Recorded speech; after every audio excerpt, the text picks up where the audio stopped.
Hey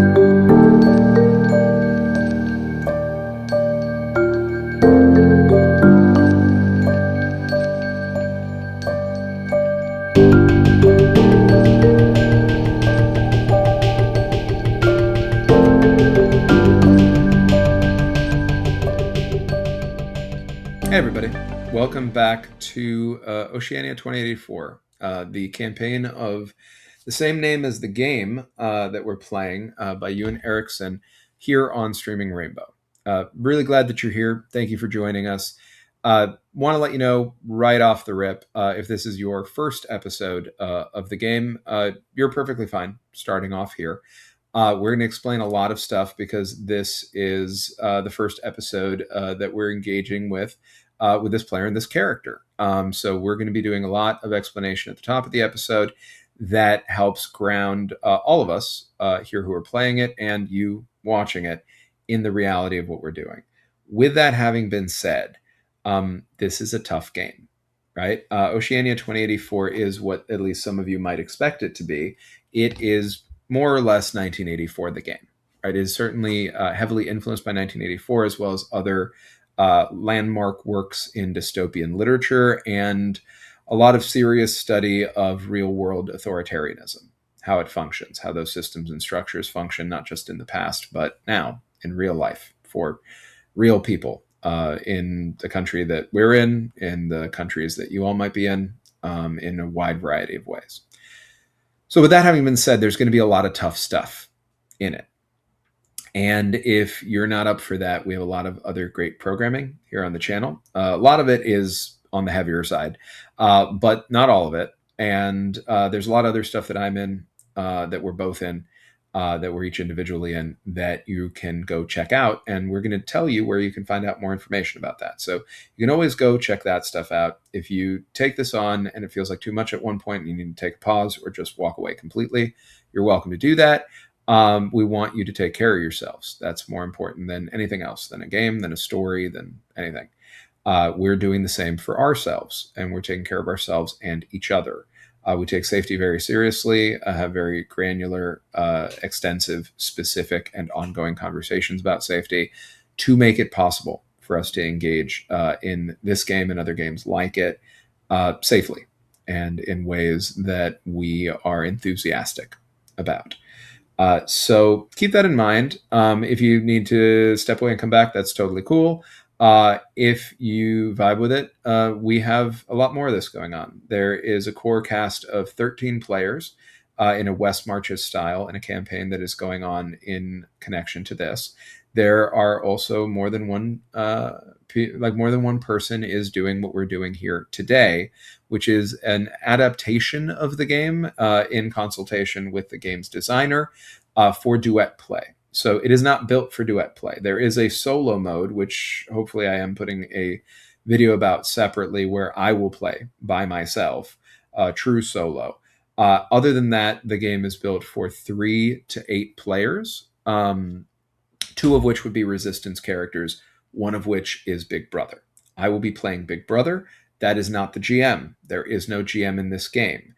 There is a lot about how this game is structured that leans into the politics of the game and the politics of the game's designer as an anarchist. This is radically anti-authoritarian. It is an act of hope. We are engaging in this very difficult storytelling because we want to fight authoritarianism in real life, and we're artists. And this is how we do that, or at least a part of how we do that, right? We tell stories that cry out against authoritarianism and celebrate meaning and community as the radical acts that meaning making and community making are, and the radical act that art making is, because it helps you imagine what life can be like, right? So that is what we're doing here. It's going to be a hard show, but it's not meant to be a downer. It is meant to be an act of hope. With that said, that's enough preamble on the general for this. I would like for you to meet my friend, find out who they're playing, and one place to be able to see the rest of their work. So please take it away. Hi, Jaden King, pronouns he, him, I'm on all social media at It's Jaden King, and I'm going to be Christopher Thompson, age 33, also he, him. Going over the emotional situation that Thompson is starting at, with an anger of 2, sadness of 3, fear of 3, guilt of 5, despair of 4, and apathy of 2. On the side of conglomerate loyalty and selflessness sits on a sit of good, but the good think sits on the side of bad. In terms of personal values, sitting on the side of a good value, tell no lies, leave no one behind, generosity is rewarded, and family first. On the side of bad, on personal values, might is right, me before you, silence is violence, and strangers bring dangers. In my life, those that I consider close and trusted, my family, Aleksey, 31, my wife working as a bureaucrat, Naomi is a age 17, is a prole, and Gloria, age 62, prole. This also goes over to Gabriel, 36, a conglomerate official, Sophia, 34, a bureaucrat, and Marcus, 35, also a prole. Love that. So that is your character. Thank you for all of that. As a conglomerate official, your character does start with 3 stress, which, so that the audience understands, means that every time you take an act, you are going to roll a stress die in relation to that act. An act is a unit of measurement in the action economy of the game, specifically delineated. At stress level 3, you're going to be rolling a d6. You don't want to roll a 1 on that d6 because that's a fumble. That is bad for you and good for me as Big Brother. There are other game mechanics built into the basics of what you just described that we will describe in detail as we meet them in gameplay, because I think that's going to be the easiest way for everybody to keep it in their heads, and it's going to allow us to get into gameplay as soon as possible. I'm Danny Mendoza, he, him.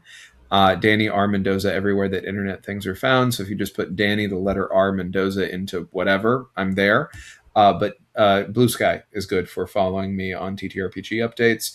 And hopefully by the time you're seeing this, I will have remembered to put my link tree into my bio so that it's easier for you to see the stuff I've already done also. I'm also a staff member here at Streaming Rainbow. So we're going to get into a lot of table setting stuff before we start the structure for gameplay. One complete session is theoretically 6 phases in a day. It's a highly generative system, and it has a lot of shared responsibility for narrative truth. So, as I mentioned before, even though I have a lot of GM-like features as Big Brother, I am not the GM, and I do not solely or necessarily even primarily define the nature of the world. For example, even the oppression that I enforce is defined first and foremost, alongside some elements pulled directly from the book, by the deviations written by the characters. And I say characters, even though it's just Jaden and myself here, because not only are there trusted characters there that eventually, if they become resistance characters, would have their own deviations, which also means that strangers, which can be turned into trusted characters, have deviations, which implies that everyone in the entirety of Oceania and the Conglomerate has deviations. It also means that everybody involved in this campaign, everybody in that West Marches cast that I mentioned, everybody else doing this duet play, is has deviations that impacts this session that we're playing here. So I'm going to read out those deviations. I'm going to read out banned words. Those banned words are not banned for me because I am the Big Brother player. They are banned for Jaden, and I say Jaden, not Christopher, because they are banned for both Jaden and Christopher. It is above table and at the level of the fiction. If Jaden says that in character or out of character, it's a thought crime, and I get to roll on that to see if Big Brother noticed. Normally, the reason why there are supposed to be no fewer than 3 players and no more than 8 at the table is because there should be at least 2 resistance players so that they can play each other's trusted characters. I, as Big Brother, play strangers. That's the kind of NPC that I play, but I don't play trusted characters. To make this duet thing work, I'm bifurcating my brain, and when I play a trusted character, I will play it as a resistance character, not as Big Brother, which means I'm not going to be doing things that are going to directly benefit Big Brother as that trusted character. With that having been said, the banned words are, as they currently stand coming into this session: share, banned, support, for, and to be clear here, that was a name, but we are utilizing it for the mention of the number 4, and that is the numerical 4 in like just traditional like English language speaking world script, and the word for spelled out FOUR. Certainly as a mention of the character who was vaporized, but also just mentioning the word for at all. Directly. You can refer to the concept of it indirectly. Jax as a name, Oleana as a name, Randy as a name, and Kadir as a name. Those are all characters who have been either resistance characters or trusted characters who have been vaporized so far. And I'm sorry, I'm actually short one here now that I'm thinking of it. There is one more that I need to add, and it is Thomas Waters. So the name Thomas Waters, I'll add that to my notes here. Thomas Waters is also a banned word. So I'll put that in here. While I do that, there is something called city atmosphere that is in the game. When I say that these things are generative, like the game is very generative, I mean that specifically. People who have played OSR games will actually recognize a lot in this game, even though it's not in many ways an OSR game, about it. For example, it has sort of like a generative, like point crawl feel, moving from place to place. It's entirely theater of the mind. You play to find out. The answer is not always on your character sheet. Very often it's not. And you're able to use some tools that Ewan put into the text to help generate play very well. So most of the time when you see me rolling, it's going to be me rolling thought crime rolls, and I'm going to roll a lot more than Jaden is. But I'm also going to be able to roll for something called the morning news using a table that's provided there. So this city atmosphere is also from a table. And it has been some polls that we did earlier on in the campaign for some elements of what the city might be like. Under autocracy, having things contradict each other is a feature, not a bug, right? So it's entirely fine if the way that one character experiences autocracy or the city or anything is one thing, and the way another character experiences it is diametrically opposed, right?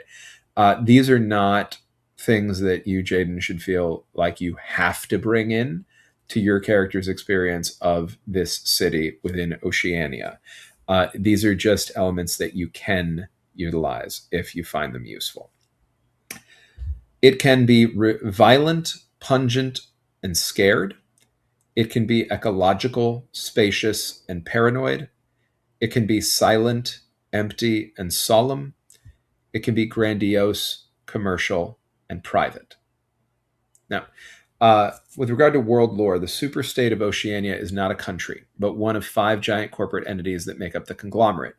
Under the Corporate Responsibility Accord, human rights have been entirely abandoned in favor of shifting, overlapping local markets governed by public wants, not needs, and corporate productivity.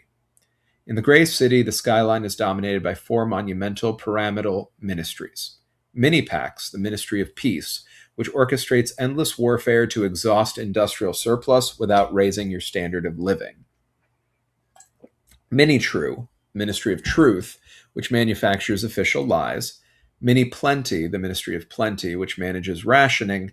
And Mini-Love, the Ministry of Love, which administers state torture and the persecution of dissidents. Monitoring your every move is the Universe, an inescapable neuromorphic AI digital layer of virtual and augmented reality that serves as the inescapable water all citizens swim in. You are connected to this via your devices, at least one of which is physically attached to each character. This can just be on your character's person, doesn't have to be like a literal physical attachment, and all of which are always on. So this is a bit of like Second Life, what they tried to do with Web 3.0 in real life, metaversal stuff meets social media as a manner of corporate autocratic control, oligarchical control, constant monitoring, self-monitoring, monitoring each other, monitoring communications, that sort of thing. And it is fully in my control. So you can do things in the universe, you can do things with your devices, but narratively speaking, I have control over them and what's true about them as Big Brother. Realism, sci-fi, and the limits of player actions. Oceania 2084 is meant to be played with the idea of realism at the center of our imagination. So whenever your character, Jaden, does something, imagine the act and consider if it feels like something within their grasp, if it is something that they realistically can do at the moment. If not, maybe consider what would make it possible for them, and then try to achieve that instead. And then, subsequently, depending on how that goes, keep going.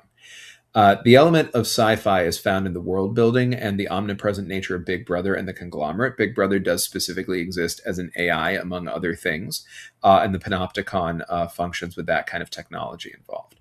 It's also important to point out that several parts of the world, the real world now we're talking about, this game is portraying reality to varying degrees. The game is a tool to talk about and inform our ideas about what oppression can be, how authoritarianism works, and allowing us to understand it more thoroughly. It's a warning and a call to action aimed at making sure that we do not allow our real world to fall into this exact sort of authoritarian dystopia, at least not more than it already has. When the players encounter technology that would be considered sci-fi, you should explore the concepts through play.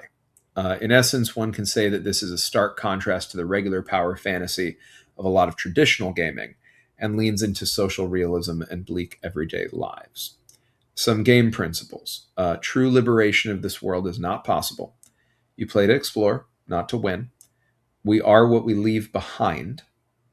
So it's less about individual survival and more about what we can do in community to help each other. Friendship and true connection challenge power. To portray dystopia, we do not have to describe every gory detail, so we are not pulling punches with this story, but we are not being gratuitous. Everything will have meaning. Physical conflict is rare and brutal. So mostly, you do have an act you can take where you can engage in violence. It is suitably risky. Most violence in this world that you would encounter, when it's even necessary for you to encounter physical violence, which is not often because the control of the state is so total and complete, it is typically one directional and severe. And Big Brother sees you. That is the last game principle. Big Brother sees you. We may or may not get through all 6 phases of a day in game in a single session, and that will leave time at the end of the session either way to engage in at least a minimum threshold of de-rolling on camera in an audience-facing fashion if we're up for it. That is an invitation, not an obligation. It's opt-in, not opt-out. Nobody's obligated to participate in the process, and if you prefer it be private rather than audience-facing, that's what's going to happen. No is a complete sentence, so just wanting it is enough. We will separately handle stars, sparkles, and wishes as we wish asynchronously. And past that, there's a bit more that I've sent you in the way of notes to help you guide yourself with all of the elements of the game that you have open next to you. My recommendation, so anybody who wants to play at home might know what they are, is that you have a character sheet, a class sheet, both open, the game text especially to make sure you can easily access information on your chosen class acts, and the player handouts that are very useful. In-game, the deviations that have been established, including yours, which will be the last one that I mentioned for your first character, Christopher, are: I grow vegetables at home, I have ADHD, I write poetry to remember the vaporized, I love to sing, I dance barefoot, wild spins and wilder hair drawn in by strange music, I remember the old religion, I want to open my eyes, I want to make art, I want to be able to grieve. Whistling unapproved music. I want to stop smiling and scream. I imagine a better world in games. Takes food from work to supplement the shelter. I want to listen to music and keep deleted words. So those are the deviations that the players have come up with for their characters. I interpret why those are deviations. Players and their characters have their own thoughts on why they're deviations. They might be right. They might be partially right. They might be entirely wrong. That's up to me. That is how that part of that collaboration functions. You come up with what oppression is in the world, and then I come up with what Big Brother decides to do with that, how I interpret it, how I utilize it, and that can be changing. If we were to play another session of this and we didn't do an interrogation that was initiated at the end of this session, we would begin the next session with an interrogation. Otherwise, if there is an interrogation, we would do it at the end of this session during what is called the sleep phase and before we do de-rolling. Other than that, we have the session intro. We did our player intros, and then we're going to now go into the phases of play. That is the morning phase, work phase 1, lunch phase, work phase 2, leisure phase, and then sleep, where any interrogations take place unless I have an ability to bring in somebody for interrogation outside of sleep, which requires specific things, but is possible, and any promotions or demotions that may occur. Before we go into the morning phase, Jaden, do you have any questions for me? Jaden has no questions. Beautiful. Love it. All right. So I now pass the narrative control baton over to you. Where do we find you this morning? Early morning begins at my domicile. I prepare for work most mornings early. So I take the time to go through all the information that I had from the previous work day and determine what I will most likely be processing into the next day. Just going over what I understand is the current official doctrine, information, data, and state of affairs. I am most likely going to be at my in-home office space that I utilize to kind of keep all my data in control. Okay. Yeah. What do you look like? I am a dark-skinned man, very obviously in my 30s. The clear signs of hard work done well. Glasses, clean cut, clean shaven, and dressed in a very simple, non-ornate, like grayish suit. Neutral tones was the goal. Metal frame glasses too. So I adjust. And is that typical for you? Like if you go into your closet, is that roughly what you would see? It's mostly forms of suits from casual suits to formal suits. Basically, I'm always keeping up my appearance for what I do. Okay. To get into the mechanics a little bit, you have up to 3 acts that are available to you in the morning phase. You could theoretically just work with what you described. That would end your phase immediately. You are in a leisure phase of a sort. Morning, lunch, and leisure are those kinds of phases.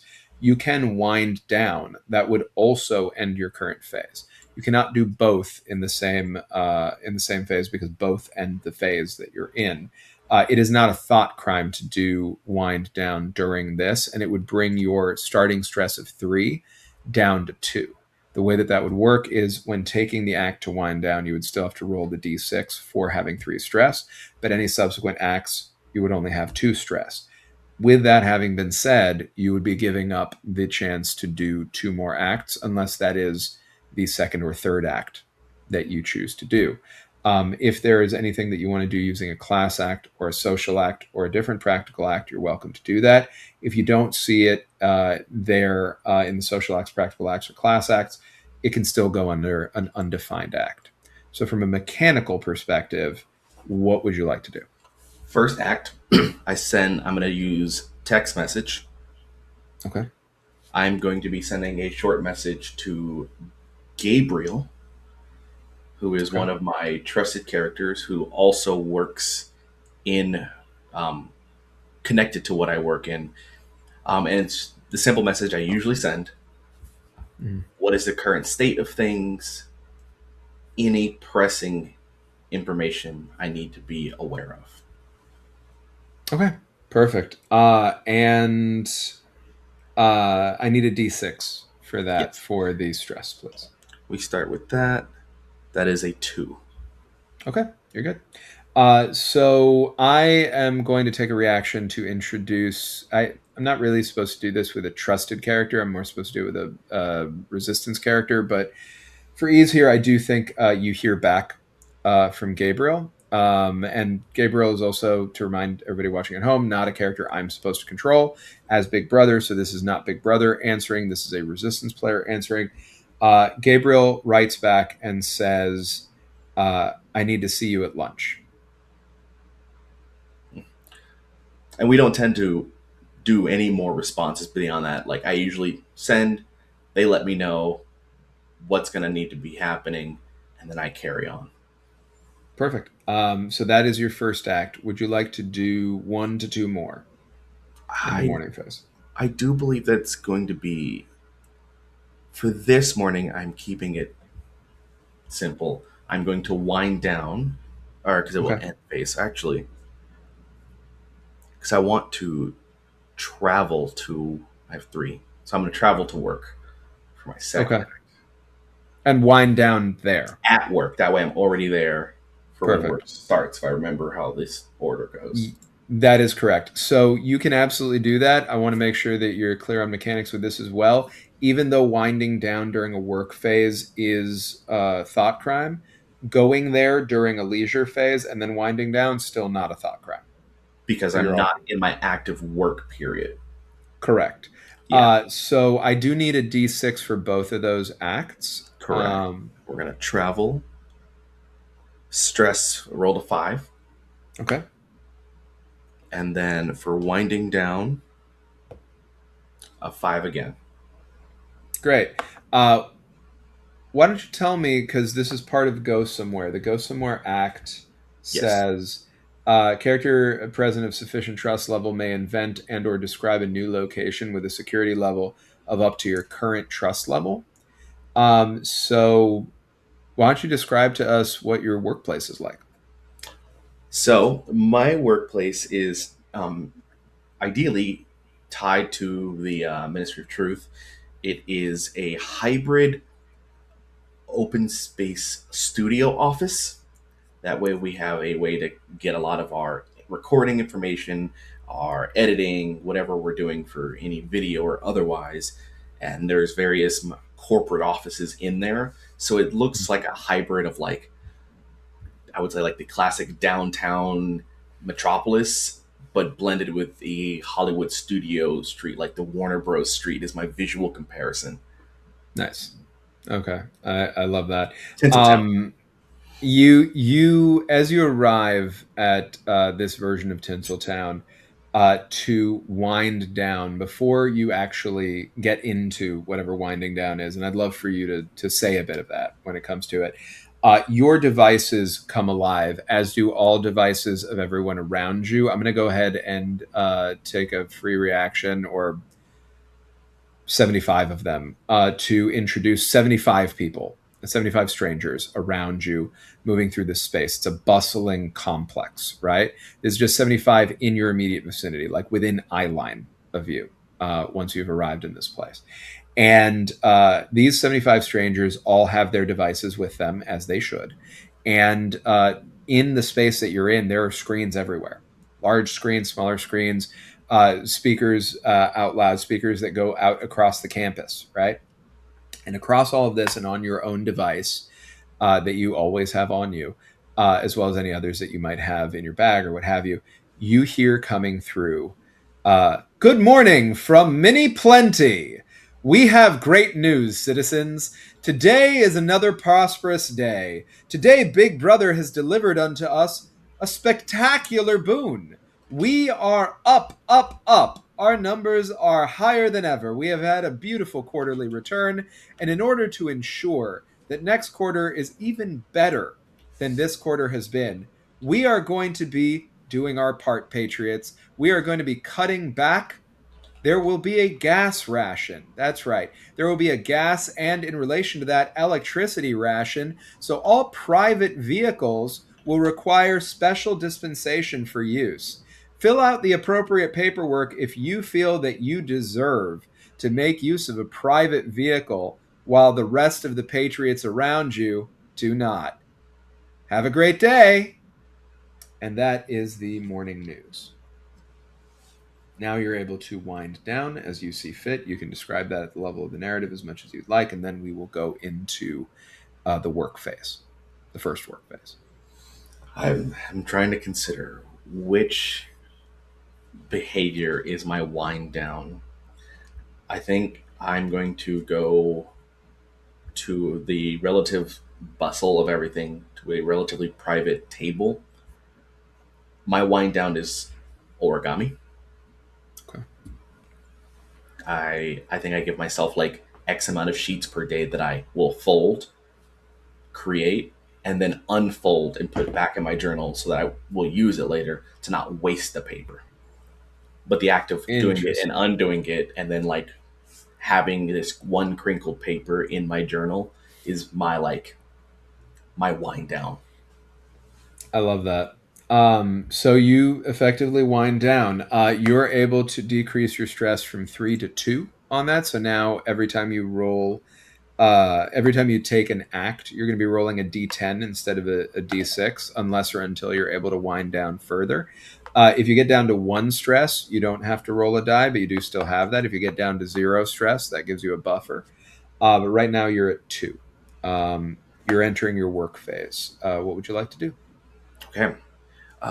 So I think doing work ends the phase. Mm-hmm. So, and you have up to 6 acts available in this work phase. And once you end the phase, that is when 2 minutes hate happens. There's not much I can do except Gabriel says they want to meet at lunch, so I'm not going to. I believe I'm going to in the current location, and I believe observing someone is not. You'd have to notice somebody first. Why don't you tell me? So you were out in the Tinseltown area. Let's establish. I'm not going to make you spend another go somewhere. You're in the general vicinity of your workspace. That's okay. But describe to me what your exact workspace looks like. My exact workspace is I would call it like a glass office where it's like the full wall is glass, the doors open to the creative space, which I would imagine would be on the first floor. So I'm on the second floor with the other like executive group that are like in charge of everybody who's on the writing floor, the editing floor, and the drafting floor. Because I'm specifically working with the writers, the editors, and the revisionists, if we'll kind of go with that. Okay. Perfect. Absolutely. All right. So you are up there able to see over this bullpen. And how many executives would you say are on this team? Based on mine is for speech and data there. We're going to have one on video base, one on audio base. I think we would have a team of 5 executives who are in charge of our division of information. Okay, perfect. So that includes you, including me. Including you. So there's five executives, and then underneath those executives, down in the bullpen, what are the team sizes like in your mind? in my head, I think there's 5 executives. I would consider myself one of the senior executives too, so it would probably be like 2 senior execs, 3 executives, and then we would have, of that, 5 distinct bureaucratic like supervisors, floor supervisors, and then each of Right. them is in charge of a team of 8. Okay, so that'll be, what is that? That's 45, 45. 45, so 55 total, including you. including Right? me. It's 55 people who operate in this division. Cool. I am going to introduce 57 people. The 54 you just mentioned, and 3 maintenance workers. Excellent. Yeah. So I am taking 57 reactions to populate 57 strangers around you, and they exist now. Uh, the floor is yours. Okay. I believe I'm going to, let's see, universe meeting, notice someone. I see. I don't actually think I'm going to notice anyone specific. I think even the executives, we all work independently and just share information. So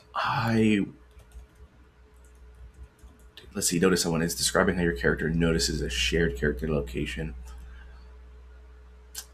No, I think I'm too focused on the lunch. I'm going to just get through my work without issue. Okay, perfect. So go ahead and roll me a d10 for that work. 7. Okay, great. Now we enter 2 minutes hate. What I need from you from a mechanical perspective is a conglomerate unity or conglomerate loyalty value test. They're the same thing. So you're just going to, since this is the first one that we do with you, let's take a look at it.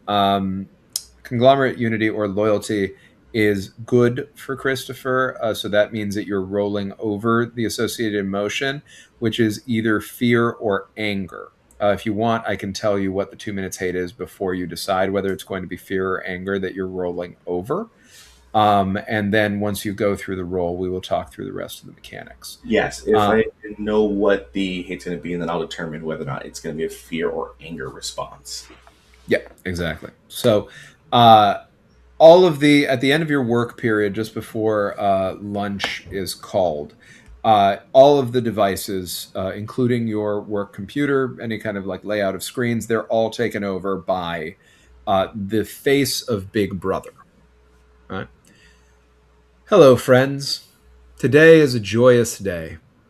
Today is a day that reminds me of the greatness of the conglomerate. Today is the sort of day that makes me really understand and believe even more than before, which I did not think was possible, that we are truly living in the best of times, that it is the most real thing that I have ever experienced, that I know that tomorrow is today. And because tomorrow is today, it is very, very important that we all live in tomorrow and that we all live for tomorrow. Because if we're not doing that, we're not present. We're not doing our jobs. We're not being patriots. We are hurting each other. We can't look back. We can never look back. We can't live in the past. That is harmful. It's pathological. I don't want to watch you hurt yourself by being stuck in what happened before. And I don't want, nay, I will not put up with you hurting each other. I promise you this, I will protect you. I am the only one who can protect you because I am the only one who understands you. I know you. I care about you. I see you. Always. And right now, and the camera pulls back, and you see strapped to a chair next to him an 18-year-old kid. Right now, well, we need to teach our future a lesson. As you well know, we are better than ever financially. Mini Plenty is doing incredible work. Our numbers could not be better. But our numbers do need to be better. And so, as patriots, we are doing our part. Even I, if you can believe it, I don't ride in a private car anymore. I wasn't even riding in a private car before this. But what really matters is now. And this thing next to me decided to go for a joyride. Decided to take your gas and use it not on the energy that we need to keep you safe. No, just to go across town, have a few laughs. Why don't you tell this disappointing specimen, this fucking subhuman piece of garbage, seated on a chair they don't even deserve, what you think of that kind of waste? Because I'll tell you, it is an act of love for you to be honest. We want you to be honest. Tell this thing what you think of it, what it should think of itself, and help save it from the corruption that is threatening to overtake its soul. The speakers are on omnidirectionally. All of the 2 Minutes Hate from all across Oceania is going to play at this seemingly drug-addled from tranquilizers, right? You can tell. Not the first time you've seen this. 18-year-old, woozy in the chair, a little ruffled, no visible signs of harm. But you know what's underneath. You are expected to do what you're asked, and you are being watched. So, with the Conglomerate Unity test or loyalty test, what are you going to roll against? I'm going to be rolling against fear. It is a particular concern and fear because I drove here. So I used gas. Right. And also, I have that kid is a year older than mine. Yep. So it's fear, definitely. All right. So that is going to be over fear, which is a 3 for you. So go ahead and roll 1d6. That's a 4 on the dice. Okay. You succeed. So you are going to bump up. What is that? You're going to bump up anger or apathy. Which one? I'm going to up apathy. Yeah, I'm going to push apathy from 2 to 3. Okay.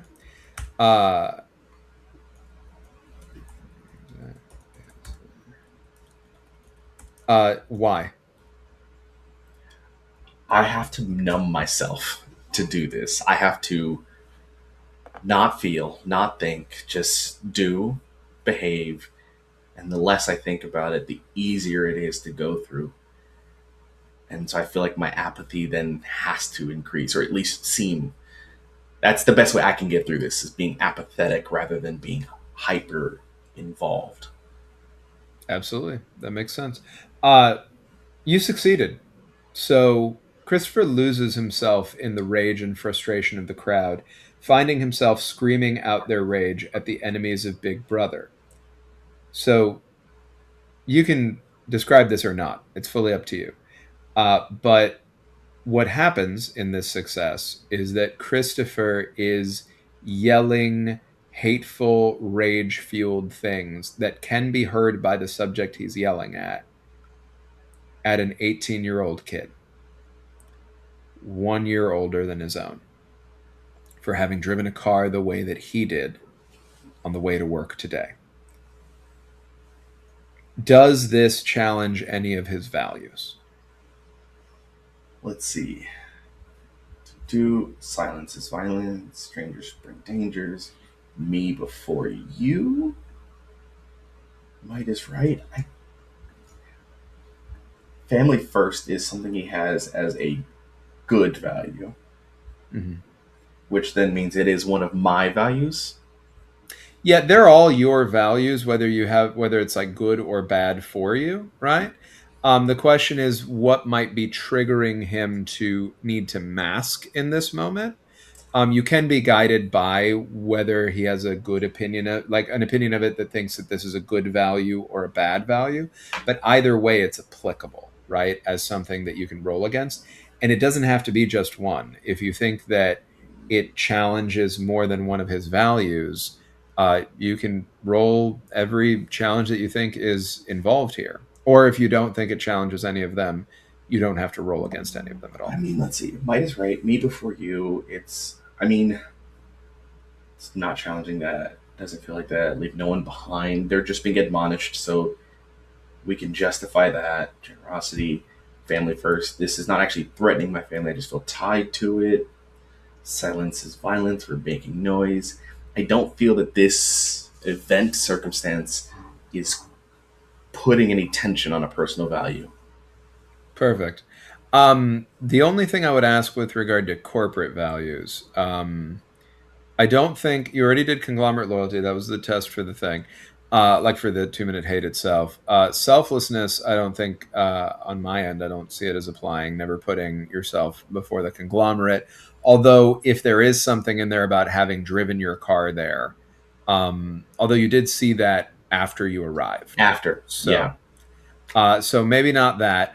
Good think, believe the conglomerate propaganda. Do you? I would say the only question I would have there is, does Christopher actually believe that this kid deserves what he's getting? No, not at all. Not even a little bit. So then I am inclined to say that it makes sense to do a good think All right. value check here, which is a roll Roll under under. because it's bad for guilt or sadness. I'm Which one? rolling under guilt because that is other people suffer and I don't suffer as much because of my position and my specific job, which is part of the propaganda machine. Yeah. All right. So Go ahead and roll 1d6. I roll under a 5. I roll a 4 again. So that's Okay. under my guilt, which is a success. And I have to increase either anger or fear. And Yeah. I'm going to increase anger because I think that ties to my frustration at this point with how this works. Like, I know this is ridiculous, but I do it. I also help spin it. Yeah. Absolutely. Um, Perfect. So you bumped up what you needed to bump up. You succeeded in that test. And 2 minutes hate passes, and you are now in your lunch phase. I am going to walk to. I imagine there's like food is like there's not a like a cafeteria kind of towards the edge of the Tinseltown, so to speak. Mm-hmm. So rather than what some people may do, which is like use the carts or drive down there or something, I'm going to walk to where lunch is going to be to meet Gabriel to avoid using my vehicle. I love that. So that is going to be a go somewhere to Yes. establish that space. So I do need 1d10 for that, 1d10. for the stress. Oh, that's bad. I did roll a 1. Okay. As you are walking through that space, um, I'm going to introduce. Okay. Uh, you're going to receive a device alert that says uh, it's a calendar alert that says that after lunch, you are going to have an audit of the current state of your work product, right? Mm-hmm. Uh, I'm also going to introduce the other senior executive into this scene who saw you walk and decided to walk after you. You can name them if you'd like.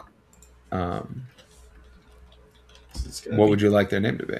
Tiffany Whitaker. Tiffany Whitaker. Okay.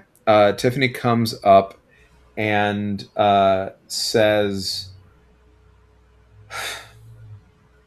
I saw you take off.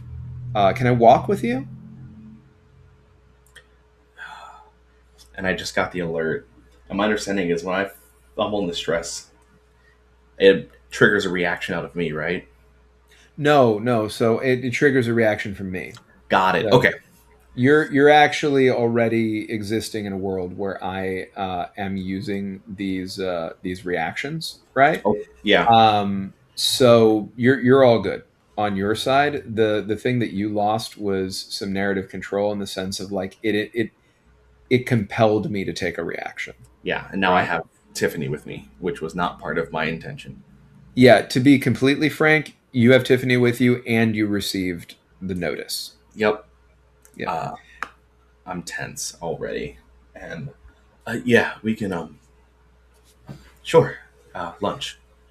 I was really troubled by your reaction. I hope you don't mind my saying during Big Brother's celebration just now.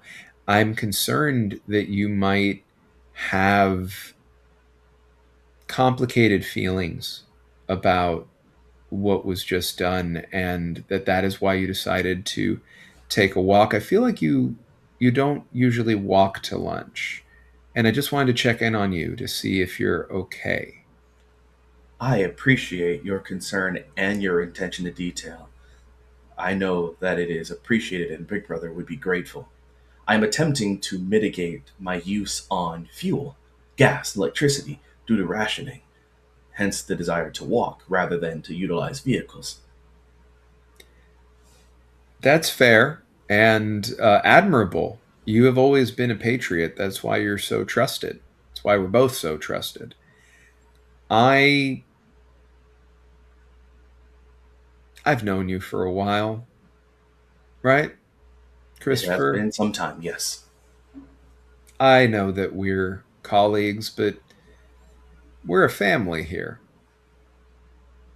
And I think of you like that. I care about your well being, and I want to make sure you're not lying to yourself, that you're getting the support that you need, that you're not going to find yourself troubled by this in ways that might make it more burdensome for you to carry the weight of your work, of our work. Is there anything you'd like to tell me or anything I can do to help? I would like to express that I am now facing a level of concern that you are more worried about my individual well being rather than what I contribute to our family.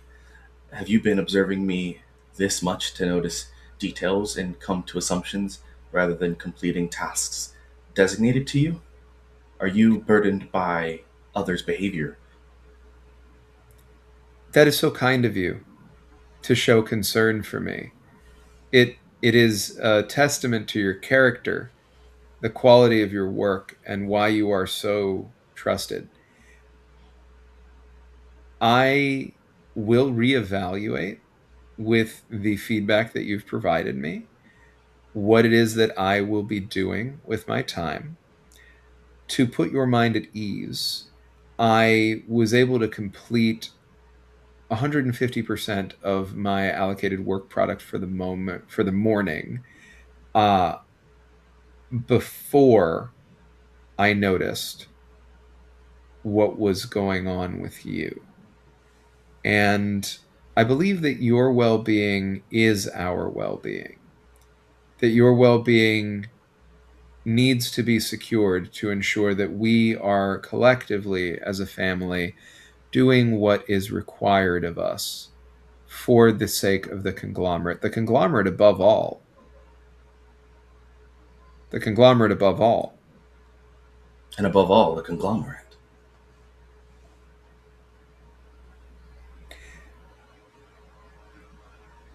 Would you like for me to join you for lunch? I would like for you to have lunch, as it will sustain you for the rest of the day's activities, work, and productivity. If you would like to accompany me, that is of your own volition, desire, and I have no qualms against this decision. I like you. I'm going to have lunch with you.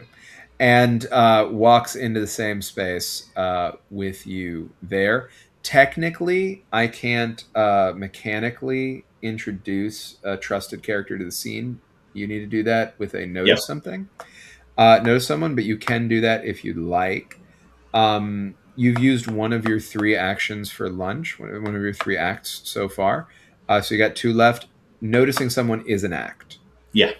I'm going to notice someone. I'm going to notice Gabriel. This area is a not a like a buffet food court, different food options, all pre-portioned ration, but a variety of options to ensure we meet our rational standards while being diverse in options.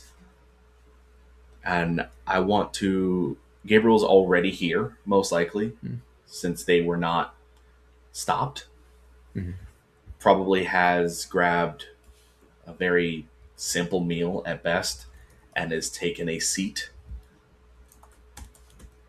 and is seemingly very focused in how we normally do it. I believe is like being busy even on lunch because our productivity never stops. That And makes yeah, sense.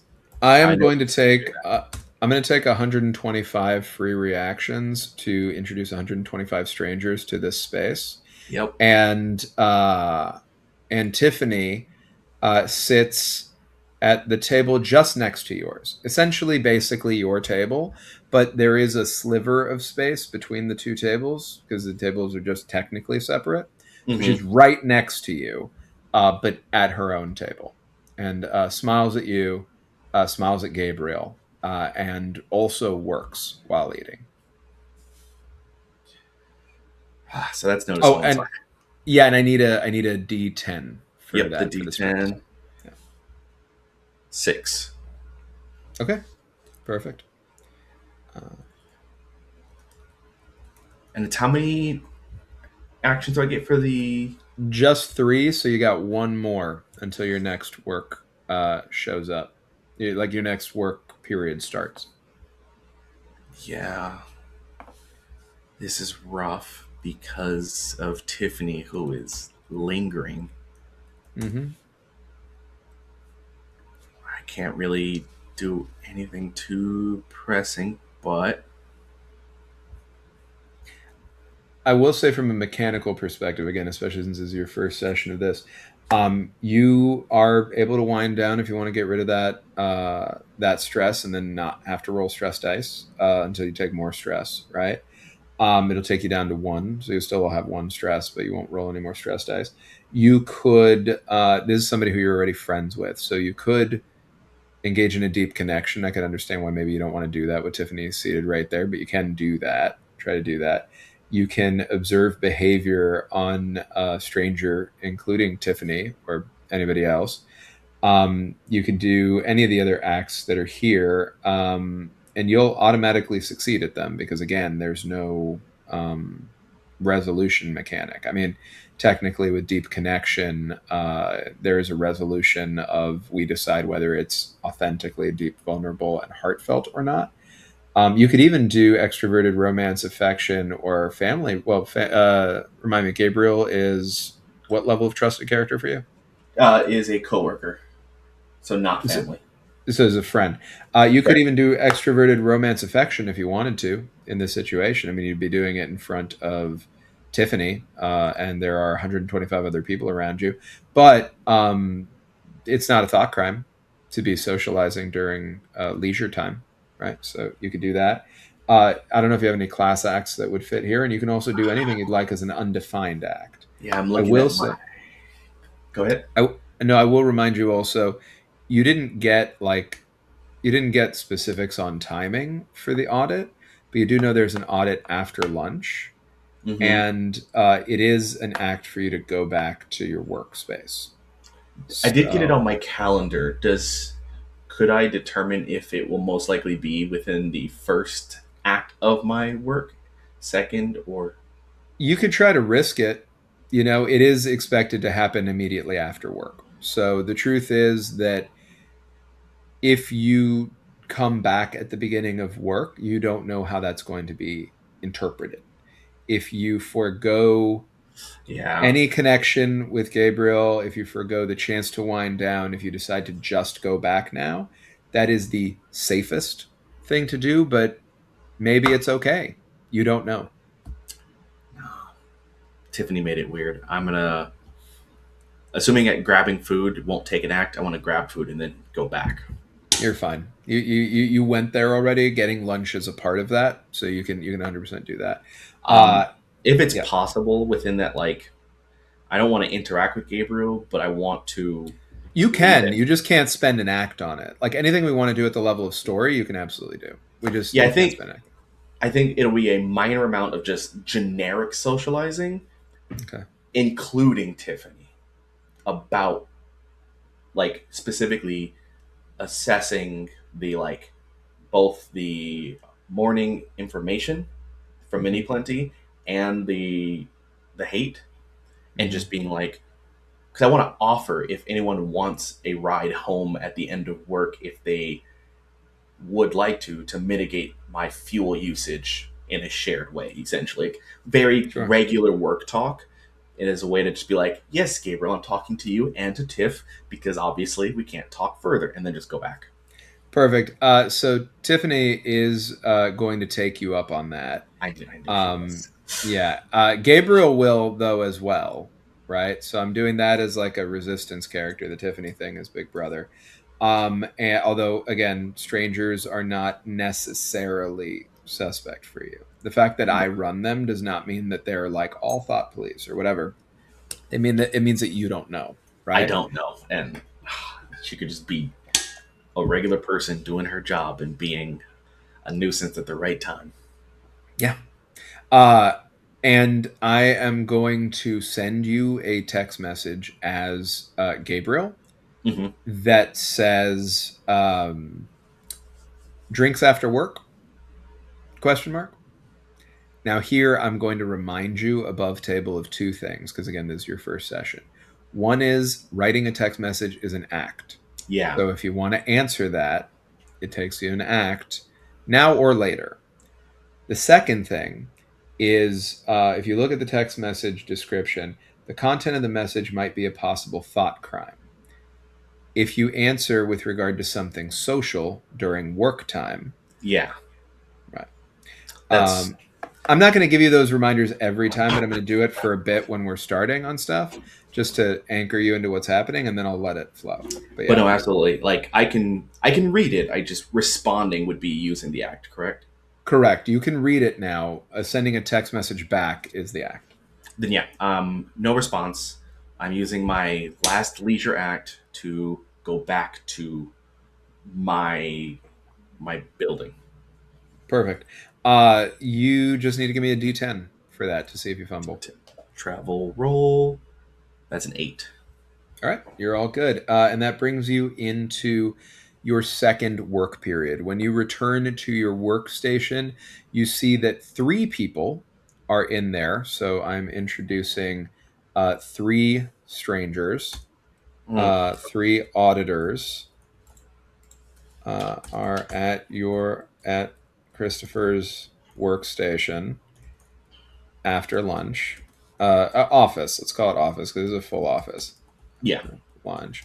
Um, One is already seated at your computer. Another is watching the teams that report directly to you as they come back from lunch, from up where you are. And the third was waiting for you and seemed to anticipate you walking around the corner as you did, watched you as you walked all the way up, a smile on their face, seemingly unblinking. Is that real? Are they actually not blinking? And they say, "Welcome back. Did you enjoy lunch?" I am sufficiently fueled to continue work. As one of my descriptive traits is a friendly smile, I do give a friendly smile back. Copy. They say, "Wonderful. It is good to see you so focused on what matters. Are you ready for your audit?" Yes, I nod in acknowledgement. Given the great level of trust that we have provided you with, that Big Brother himself has lain in your lap, this will be a multi step process. You will still be expected to deliver your customary volume of work product by the end of the day. Will you be able to complete that, regardless of how long this takes?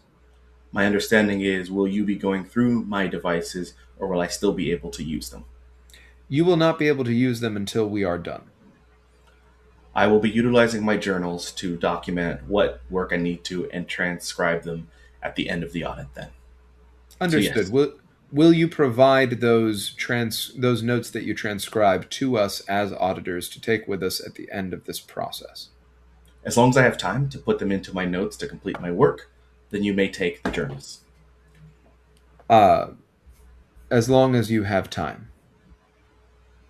Who My will time that be up is to? I give myself the time necessary to complete what we need.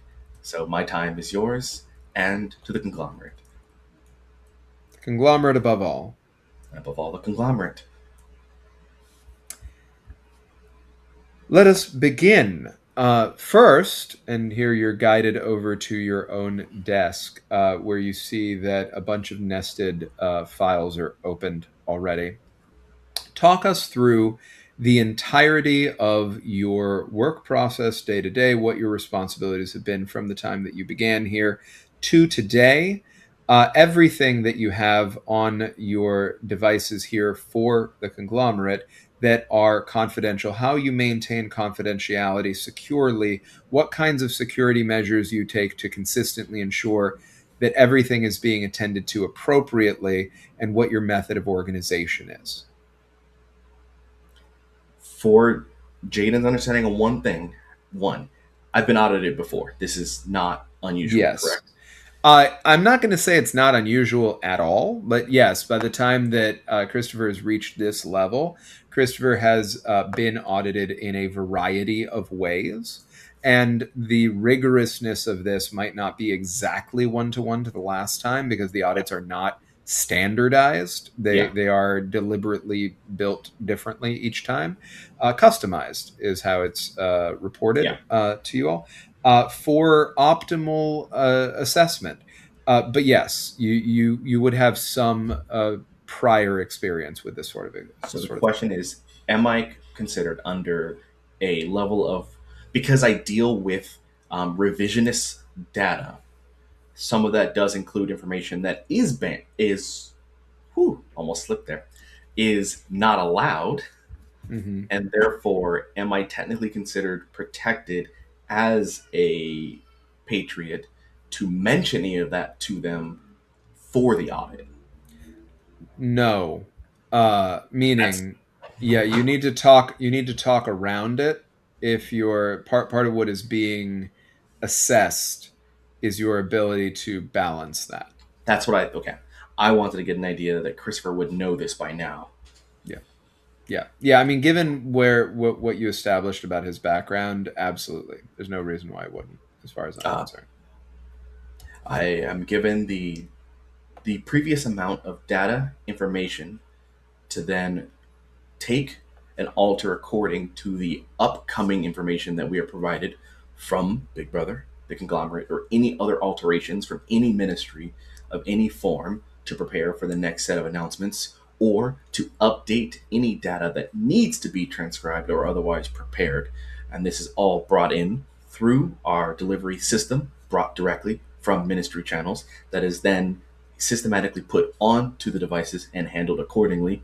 Then they are documented, and I, showing one of my work journals, put all the information that is permitted to exist onto the pages, and anything that is then supposed to be removed or otherwise not part of tomorrow is then immediately burned. And I make a note that I would say in the office space there is like a hearth like thing to ensure that it is completely removed rather than just like deleted or trashed. We incinerate the paper of that, and all that information is then only kept within the office space. And then, once it is all put into the digital, the device then stores it, cloud storage, and holds it all for whatever Big Brother needs to ensure the other members of the ministry can do their activities efficiently, accurately, and without any issue. And this includes different sections of revision, much like pointing to the other executive offices. And my focus is for public harmony, ensuring that all words are received in the well intention that it is, for it is of the patriot language, and that everyone is aware of the most patriotic language. Is this compliant with best practices? As unless it has changed at any time that I am not aware, it is still compliant. Understood. Uh, is there anything that you need to let us know about that we are going to find that will be non-compliant? Christopher takes a moment as Jaden takes a moment to think, would there be anything? I have not. Jaden thinks, I have not done notes, I have not done anything, and specifically, I have codes. Okay. Christopher then is going to respond. All information is set as it needs to be. I have nothing to report at this time. And then takes a moment to pause. I do have a coworker. I have drawn concern of their behavior only of today. I do not believe it is an issue, but I can address the concerns I have with them if you'd like, if it is fitting for the audit. Yes, anything that you feel should be brought to our attention would be fitting for the audit. What are your concerns? It is not in a major concern. Uh, One, Tiffany Whitaker has seemed to taken a interest in paying extra attention to me during work times. They have expressed that they are performing at 150% of their base level efficacy necessary. However, they seem to be putting extra attention towards me, and I do not know for what purpose. I am concerned that their focus on me could deviate from their necessary work focus. Understood. It is good of you to bring that to our attention. Tiffany is being audited as well. This will be noted in her files. We will let her auditors know. Thank you for the Thank you. information. Are you ready for the next step as we continue to go through your files? Yes. All right. You get moved over from the desk area to where the person looking out over the bullpen is. And if I followed you correctly before, you would probably have 1 to 2 of those bureaucrats under you, plus 8 to 16 of those workers beneath them under you. Correct. Yeah. Okay. So that is all of those people, everybody who I established before, I'm reintroducing to this scene as well. They all exist, and every single one of them has an auditor associated with them, except for at your level also, Tiffany has 3 auditors. So I introduced 57 people before, 3 of which were the maintenance people. Those maintenance people also have auditors. in this situation. So there are 57 auditors on top of those 57 people, but there are actually 59 total, other than the 3 that you have, because there are 3 for Tiffany, just like there are 3 for you. So Okay. alongside the 3 that I introduced now, there are 59 more, which is 62, plus the 57 on top of you, which is 58. So there are, including you, 120 people in this Mm-hmm. space. Man. Um, yeah. So, yeah. So I'm going to write that down, that there are 59 additional auditors, 3 of which are Tiffany's, are present alongside the 57 workers established before. Cool. 120 people. All right. You're looking out at subdivision of about 18 of your people, Mm-hmm. plus their 18 auditors. All right. So you're looking out over about 36 people. You're able to see more than that Yeah. out in the space, but your attention is being directed toward Perfect. that. Did you receive notification that the nomenclature should now be corrections officers for what was once referred to in a different manner by official nomenclature in the department? For Jane's clarity, they are saying we are now referred to as correction officers. Specifically, the revisionists. Like the revisionists are now corrections officers. Uh, was I made aware of this? I know I checked my emails, I did my work. Okay. Nothing. I was not made aware of this. Where do you believe the failure in communication exists? Let's see the chain of command. Jaden's thinking. Information would flow in from the ministry. However, putting fault in the ministry would be wrong. Information comes in through either assuming emails. I'm an executive up, but I still have a. I would assume I have like a boss who's in charge of all of us. Yes. So You have then, a okay, boss, and I would say you have a boss, and even though we didn't establish them here in the clear hierarchy, we can retcon this if we want. You can have an assistant that you either share with Tiffany, or you could each have your own assistant as well that could be a conduit for communication. Not necessarily with full visibility on confidentiality, but they might be able to pass along confidential things without looking at them if you feel that your character would have that. And yes, you do both. You and Tiffany report to the same person who is yeah, not on this floor. That you're not in this section. they're in the actual like Yeah. executive. Like we're more of like senior managers, even though we're executives. Right. Yeah.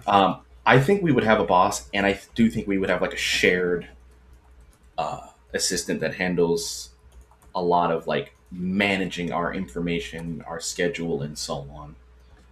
So I would, Uh, I'm going to say, actually, if you're all right with this, since we played it this way already, neither are present. So your boss not being here, not unusual, but your assistant not being here is unusual.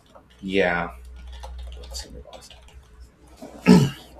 I believe if we did not receive this update, the lapse in information would come from one of two directions, either above vertically, in case that our senior correction officer did not provide the update accordingly, or the assistant that both I and Tiffany Whitaker share did not provide the update if they received the information.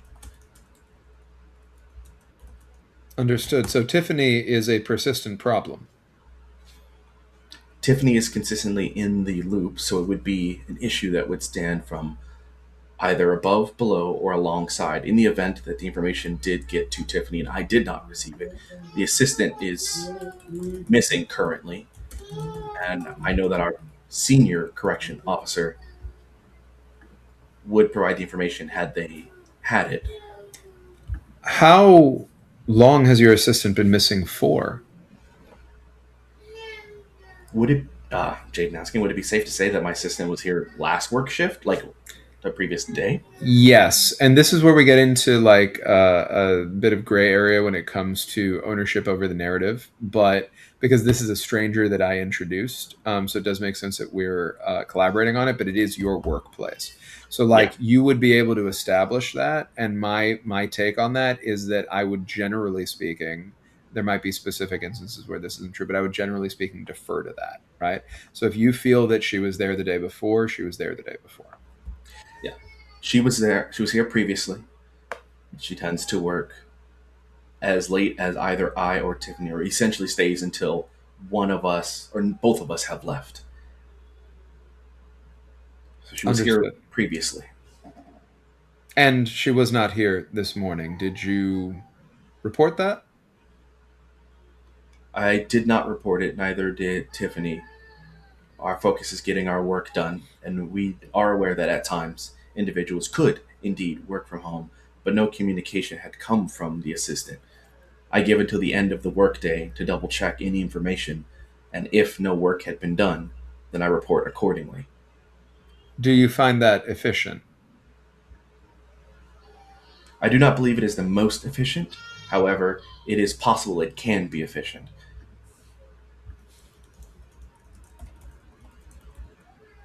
What is the differentiation that makes it efficient or not efficient?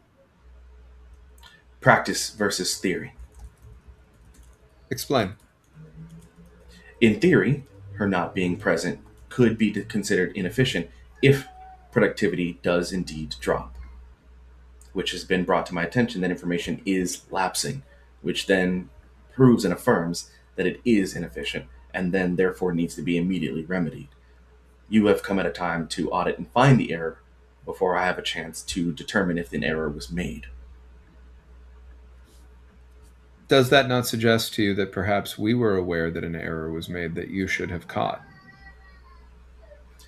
Which is something I am remedying as soon as possible, both with my assistant and with my senior correction officer, for information should disseminate downward properly, which means I am concerned that there is issue vertically. Are you interested in becoming the senior corrections officer for this department yourself? My interest is not in the position. My interest is serving the conglomerate and being the patriot that I am meant to be. If that means moving in elevated position, I will do so without qualms, without issue, and with pride. Understood. Is there anything for you to report regarding any of your other reports other than your assistant? My assistant. So I have reported my assistant, my senior manager not providing information, Tiffany not providing it in the event that she has it, her monitoring me, assistant. Hmm. No, because I was given a text. Leisure text for drinks is not a problem on its own, so I don't have to soft report Gabriel. I have not seen anything else. Okay. As it currently stands, I do not have anything else further to report. I do have to go through all the information and determine if there is a lapse of further communication between myself and Tiffany, our senior correction officer, the assistant, and I must check in with all the other correction officers in various departments and editorials across to ensure that there is no further lapse. I must ensure that not just my section of the department, but the entirety of the department is working as efficiently as possible and productivity exceeds optimal 120% minimums. Understood. New targets will be 135% minimums. Please update your records accordingly. You are impressive. We are grateful to have you as a patriot. It is a good day today, would you not say? I believe that today is the best form of tomorrow, for we optimize, maximize, and do all for the conglomerate. Conglomerate above all. Above all, the conglomerate. Oh, one other thing. Will you be able to provide us with that additional assessment that you mentioned doing with regard to rechecking everything that might need to be reported on by the end of the day? We do expect, of course, that you still hit your 135% threshold for the work that you were expected to do in the bottom half of today in the time that you have left without having to take additional time while also providing us with this report. If I may, I would like to counter that in order to do a full investigation, I would like to utilize hours beyond productivity expectations. The after hours ensures for me to see if there are any lapses beyond the work time given. Therefore, an optimal report does require an extension on the time you're giving. As you are deeply trusted and you have reported on many useful things already this afternoon, the luxury of the use of that additional time will be extended to you. We do still expect it today, but you may use additional time to do so. And that is what I shall do, while reaching my minimum expectation of 140% efficiency. 140%. That will be set for the entire team. Thank you for your assistance. We are wrapping up. And then gets a nod from the people at your computer. They take things out. You realize that there were your computer's not air gapped anymore in the way that it had been. It is going to be air gapped again, but that was an intrusion on the physical security of it. They connected external devices to Okay. it and took things off of it that you did not see what they took. You did not see what they did while you were having this entire conversation. Yeah, because the whole time I'm doing my writing of editing while trying to speak. And also, you were moved over to look over the bullpen, right? While they Yes. were over there. So even whatever you saw while you were next to them, what did they do while you were over near the bullpen having that conversation? They pull their things away. They say the main person, the person who was working the tech, just packs things up, doesn't even look at you, walks out. The other person who assessed downstairs looks at you and says,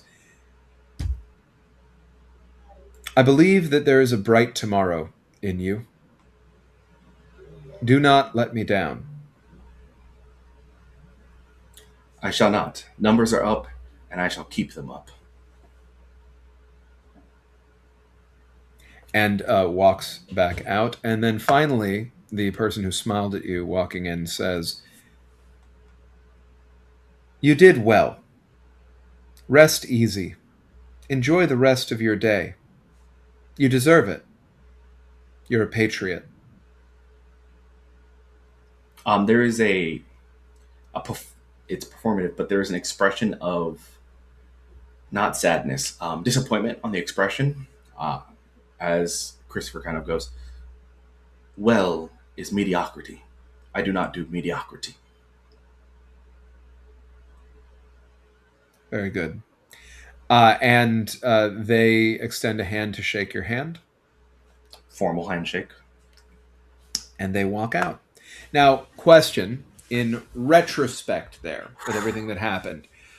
Do you believe that at any point Christopher should have taken a value test? That's what I'm going over now as we've done this. Like, so far, I'm loyalty and selflessness. Like, I'm like, I put everything on the line. I was as honest as I could be. I told no lies. Mm-hmm. Leave no one behind. Generosity rewarded. I, I think I stuck to my values by using precision of language because there was no propaganda pushed. Yeah.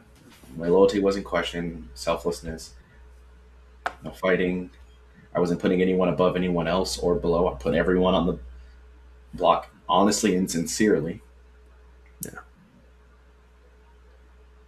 I don't think any values were put to the test. Yeah, I think you're right, actually. I think I just did my job and without.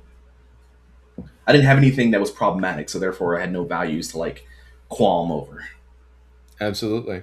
Uh, you still have, if I'm remembering correctly, because you came back prior to lunch, you or like during lunch, you still have up to 6 actions that you can take this work period. Yeah. I kind of want to try to figure out how to do an action to make work more efficient, and I'm trying to see if there's a way to do that. Interesting. What are your class acts again? Um, and that's what I'm looking at. Align to conglomerate goals, allocate funds and resources, and then blame it on clerical errors. What do the texts of those say?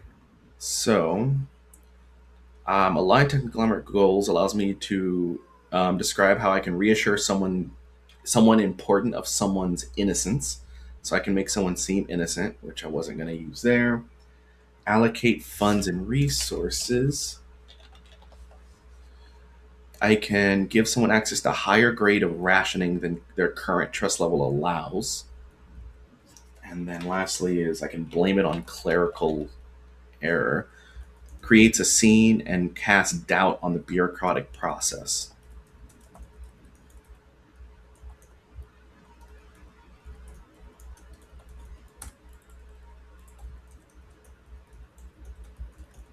Yeah, none And of these that and fly. that's yeah, and I think that that is a resistance act, right? The last one. Yeah, that last one is a resistance act Yeah. to cancel one interrogation. Right. Which is, well, to one test, I think, in the interrogation. So you're able to use that Yeah. as a, yeah, yeah. So that would only apply while in interrogation anyway. Um, okay. So what I would say is you can absolutely find ways to make your work more efficient. Um, there is always the possibility of an undefined act that can be used in relation to that before you just work. You could potentially wrap it into work, but maybe there's a little less. If you wrap it into work, you're probably in this context the way that I would imagine it. Although it's up to you because it's actually your decision, not mine. You'd just be working. You'd essentially be working on this stuff as much as you can until the end of the work period. Then we'd hit the 2 minutes hate, and then you'd decide what to do with your leisure time. If you Yeah. wanted to do something a little more specific on top of your work, like to work to make your work more efficient, the way you said, could be undefined acts. If you have a specific idea about how to achieve that, it could include other things. You could search for something that helps you do that. You could notice someone and work with somebody else on it. You could use text messages, voice calls, or universe meetings to get that sort of thing done.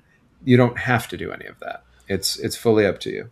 I have like I have a social act I want to consider Okay. that could make my work my objective essentially more likely. Okay. Um, so I want to utilize observed behavior Hmm. to try and determine of my team who is the least efficient, and I want to So find my here's least and greatest and do something so there. so rules is written. We can make this work. Rules is written. Each observed behavior is on a stranger. So Yeah, theoretically, you'd have to observe, observe, observe, observe. You see what I'm saying? yeah, And we did establish that there are 18 people under you, so you, yep, you don't even have enough acts to do that. Even if you spend your whole time doing that, and then you wouldn't get any of the other work done, which is fine, but that is what would be happening. You can decide to observe a specific person, and this is a matter of clarifying mechanics again as well. You describe how your resistance character observes what a stranger that is already in the current location is doing. So you do not have to spend any notice someone's on anybody who I mentioned here, including Tiffany, right? Because Tiffany is already in her office doing the same audit, right? Unless it's done by now, yada yada. All the auditors are there. All the other people that I introduced are in the space. So you okay, don't have to notice anybody if you want it to be any of those people. You have narrative control, so you can over your workplace. So you can decide to say, I'm going to observe. the person who I believe is the lowest, like least productive worker on my team, and that is an observed behavior, and you want to see what they're doing. And then Yeah. I will describe what they're doing because they're a stranger, so they're in my control, and then you can decide what to do with that, Okay. essentially. I have a plan here, and as long as I do work at least once in this, it does count as doing my work, right? Kind of thing. It's not like It does. What I will say, yeah, okay, so doing your yeah, work, you're able to get work done. We've established at the level of the narrative, because it all has to be in, like, some of this is a negotiation in terms of what do we think is actually reasonable. I specifically stacked a lot of shit on Christopher's plate and then ate up a bunch of his afternoon, right? yeah, So the Christopher's planning on staying late if he plans to do what he said he was going to do, right? yep, So I would say that in that shared reality we've constructed, he won't actually finish all of his work and the report in that time, no, it won't. but he will be able to finish all of his work and his report by the time he leaves, maybe, depending on what you do, Okay, right? And how it goes. I won't have control over that because there's no resolution mechanic. So when you say you work, you can just say, I finish all of my work that I had to do to hit that 140% mark by the time this is done. You could theoretically say that you did that and the report by then. It strains credulity a little bit. So it's up to you. Like agency and consequence are two sides and of the same and what I coin. think Big Brother will think if I actually get it done, and so on.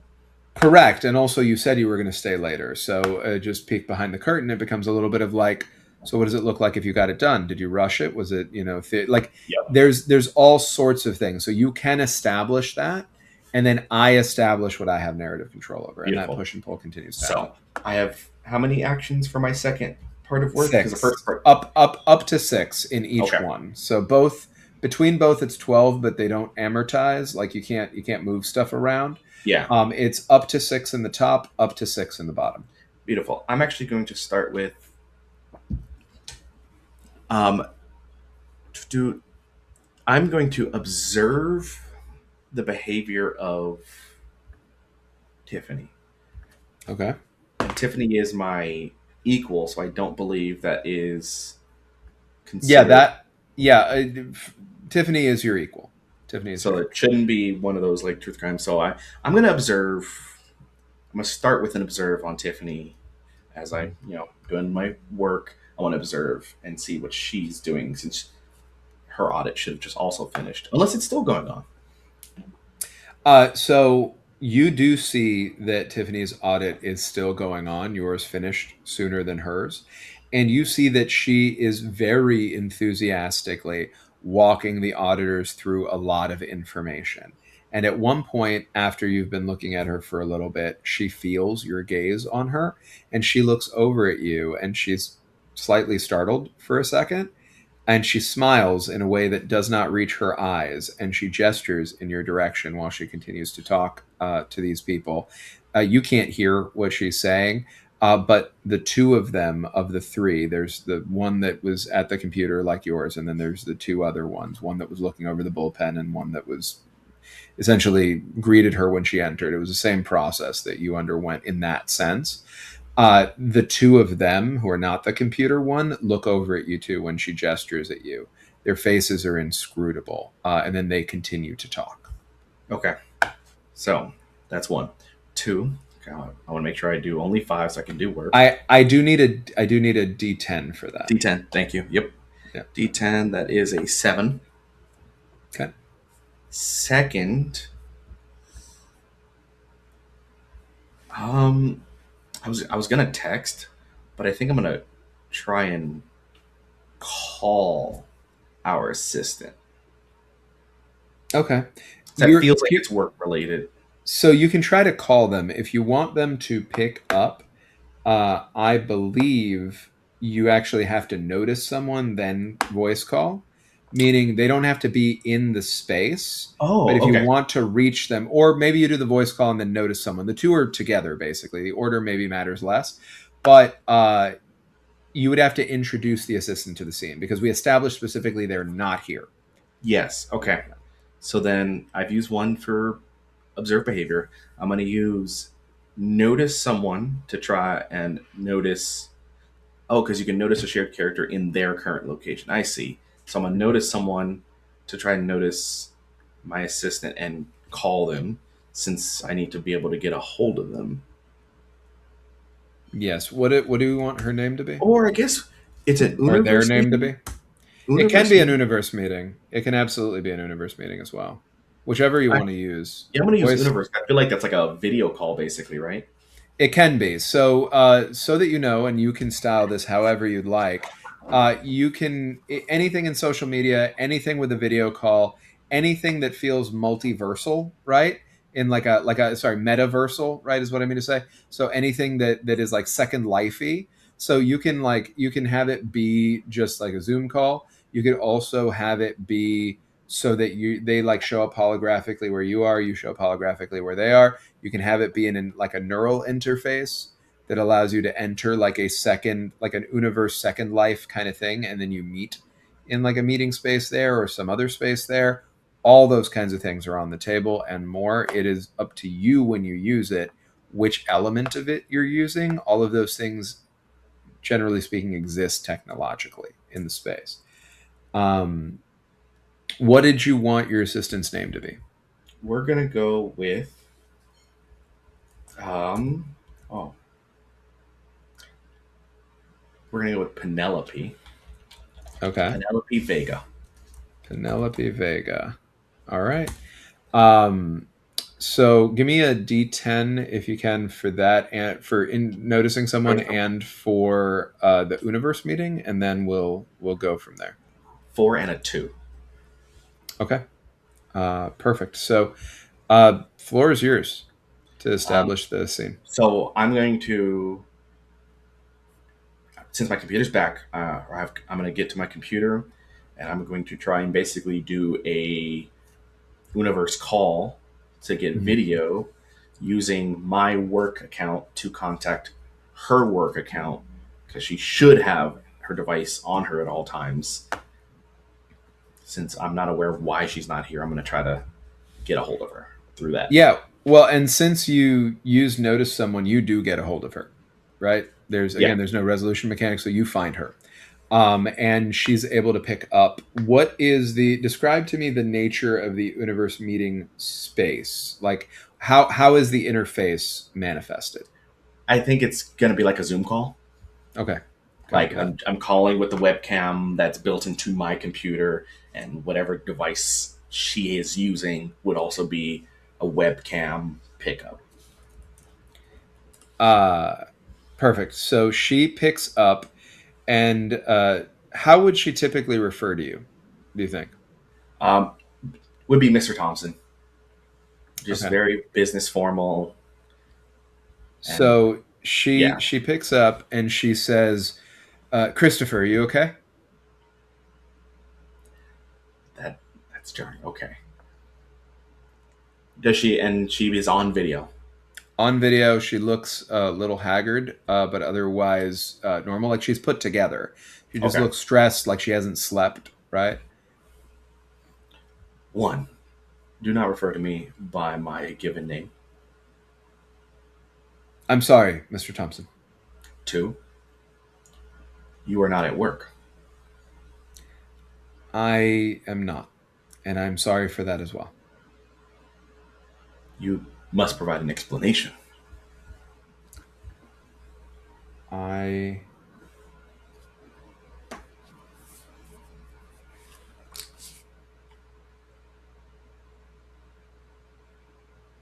She starts crying profusely. Snot, sobs, completely uncontrolled. I, I can't. I can't. I don't. I don't think I can. I, I don't think I can handle it. I don't think I can handle it, Christopher. I'm sorry. I'm trying, but I don't think that I can handle it. I don't think I can do this anymore. I don't think I'm strong enough. I don't think I'm good enough. I don't think that I know what I need to do. I don't understand what anything is anymore. And I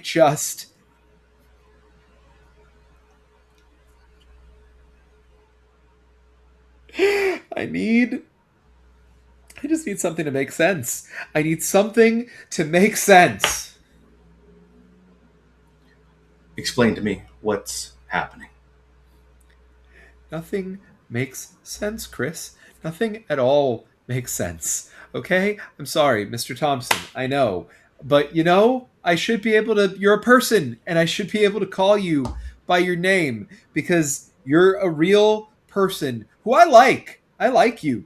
Okay, Chris? I think you're a good guy, and I don't know what to do. I have no idea what I am supposed to do right now because I think that I know what things are and what's expected of me. And then they change. And I'm not supposed to talk about the fact that they changed and that, they do. And I try to know, hey, no, there's something wrong with me. It didn't change. I was wrong. I was wrong. I was wrong. I was wrong. And I need to stop being wrong. And I need to be better so that I can be a part of a better tomorrow. And I want to be a better tomorrow. I want to be a better tomorrow. I want to know that this is a life that I can lead and that I can be a part of being good. I want to be good. I want to be good, Chris. And I don't know how to be good. And so I didn't come into work because I didn't think I deserved to. And I thought I needed to figure out what's wrong with me so that I could do my work right for you. I didn't want to make this. Penelope, Yeah. you should speak with the ministry. They can help you. Okay. Okay. I don't know how to. I've only ever. I've never started the process. They've only ever reached out to me with offers of assistance. Do you know what Do I you have a should way? do? Do you have a way to come to the office? I'm not supposed to drive. I.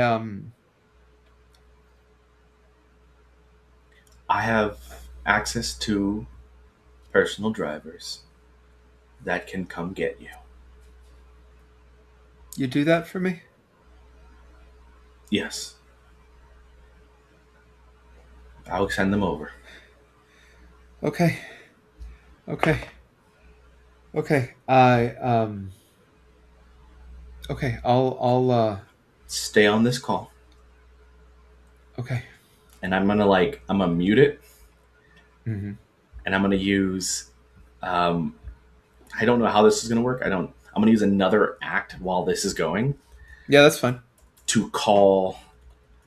I'm sure there's like a hotline that like I could call that's ministry related to report. Given your level of clearance and trust in what you specifically do for a living, I expect that you have access to Big Brother AI Premium that allows you to have concierge service to specifically engage with thorough discussions that are entirely encrypted regarding any thought crime that you perceive. So yeah, I will use the act if I need to utilize this service. I feel like this is one of Sure. those like un Undefined act. undefined act. I'm gonna Yeah. roll real quick for that. Yeah, for the stress. Um, I also know this is gonna hit my personal values. Do we want to do it now or after it resolves? We could do it now while we're in the middle because we got to figure out if you're going to show something about this emotionally or not. Okay. But you didn't get a one on your I did not stress. get. Oh, I got a 7 on the stress. Okay, perfect. Go for it. Um, Which personal value test do you see this as? because I don't fully know. I just know what I'm about to do. I'm torn on, and I feel like it's a me before you. I'm doing a me before you. Yeah, Okay. because I'm saving myself to sacrifice her. That makes sense. So, me before you is good or bad for you? Remind me. That's bad. Okay, so you're rolling under guilt or sadness. Which one? It's guilt because like I didn't want to do this, but she said way too much on a work call. Yeah, that makes sense. All right, so roll a d6. Let's see if you get under a 5. I got a 4. Okay. You are you succeed. So that pushes up anger or fear. Which one? Fear, because that's why I'm doing this. I know that if I don't, in my position, that's bad. Yeah. All right. So you are able to again. There's no resolution mechanic. You were able to mask, effectively. You are successful And in so reporting. If there's anything you want to add in terms of detail regarding how you report, you're welcome to do So that. yeah, I'm gonna mute to keep her on the call, and I'm going to express, uh, based on context for the audit already has, that Hmm. my assistant what didn't come into work. I did not know why. My focus Hmm. was on my productivity, not managing this individual. I use part of my availability in work to maintain my standard of work, to contact, and they are currently doing multiple things that makes me believe they are not working for a better tomorrow. They are thinking too much. I'm going to use specifically the language that came with the morning announcement. Copy that. Perfect. Big Brother AI interacts with you, looking in this moment a bit like a mix between like HAL 9000 and Clippy, you know, Yep. and the just gives you like a big animated thumbs up at the end of it. Thank you, citizen, for doing your patriotic duty. Conglomerate above all. Above all, the conglomerate. Um, And and yeah, go ahead. I'm going to like as I do that, I think I know it's preemptive, but I'm going to start getting all the things that have Penelope Vega's name on anything that I have ready. Okay. I don't So know if it's going to happen, but I'm preemptively preparing for like making sure it's separate and organized. That way I can quickly adjust and not be behind. I'm gonna say that that is also a An act. yeah, that's also an act, like an undefined act. Um, Perfect. Yeah, that'll be my last act then before I have to okay, click work. yeah, and then you just need to roll me a stress to see how that goes. Stress on a D10. That's an 8. Okay, yeah, you're good. You're able to not fumble. The stress doesn't get to you as you do that. And then if your last act is work, again, you can Yep. describe anything about either of these things you want. I just need another D10 for that work act. That's a 6 on the stress. Yep, then you're all good. And as I mentioned before, you are able to note whether or not you're able to note whether or not you complete X, Y, or Z. I don't determine the nature of your work. There's no resolution mechanic on that. You determine what it means for you to get work done Yeah. for the rest of this process before we begin 2 minute hate. Um, So I can get all my core work done. That's not the issue. mhm, The issue is finding ways to ensure that my team's efficiency stays up. So, like, by the end of work time, I did what I mhm. needed to do to prove that I could still get it done. Okay, copy that. Um, Perfect. So you got that done. We are now entering 2 minute hate. I need another conglomerate unity or loyalty test. So that's going to Uh, be I'm doing against good. And is it the same hate or is it going to be a different thing? so Big Brother shows back up. All the screens light up, and I'm going to say you receive a device notification that did you send the car by the way to go get her? That was the idea. Like I was doing by send a car was the idea is I'm doing a reporting Right. because I'm sending someone to get her now, Yeah. expressing that I feel that unfortunately she is unraveling. I'm going to say that the way that we did this, I'm just going to count it as roped in, right, to what we did there. It would probably usually be a separate act, but it's fine the way that it all went down. Like to send it, like an undefined thing to like send the car over there. But I think it's fine. You have enough control over this space. It feels like something that you can do. Um, okay.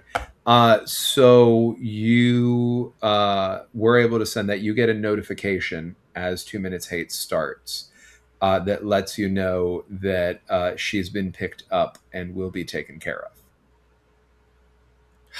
Yep.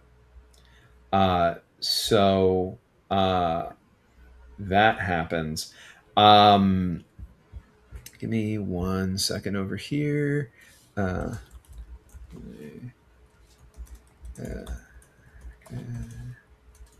okay. So Big Brother. Yeah, that's fine. So Big Brother gets on screen with you and everybody else in this space. And you see Big Brother across all of your screens as usual. You see him very, very large. There's a screen on the ceiling of the bullpen that comes on that also has Big Brother on there. Your office has a lot of glass. So on the glass, there is a sort of a translucent version Hmm. of this that shows up still surrounding you. The non glass walls turn into big screens, right? And because you are so high ranking and well trusted, you know that your office and Tiffany's are both equipped with like 7.1 surround sound. Like you have the most immersive Yeah. soundscape that you could possibly have. With this level of technology, arguably you could even smell it. You know, like you've Yeah. got it's a fully I'm there. tactile, immersive, environment. And Big Brother says, "Good news, everyone! The Mini Plenty celebration today continues. As we continue to celebrate our patriotic duty to ration gas and electricity, we will play a game." And here, coming up out of the floor in holographic form that feels very convincing, you see your office is now filled with 5 chairs of people who are hooded. And Big Brother stands in front of you, taller than you, handsome, incredibly well appointed, and stares directly into your eyes. It says, "Citizen, I'm so glad to see you. I wanted to invite you to be a part of this." And if you look out through Big Brother's face, which is still on the glass walls, Hmm. you can still see through the glass a little bit. You see people are watching this in 2D for the most part, whereas you're experiencing this in 3D. If you look in the direction of Tiffany's office, you would see that she's experiencing it the same way. Okay.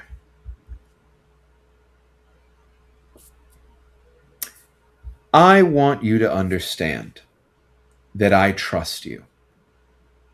I want you to feel that trust. I want you to hold it in your hearts. I want you to be lifted up with the understanding that I believe in you. I've always believed in you. I will always believe in you, as long as you don't give me a reason not to. He pulls out a handgun and he points it toward you, casually.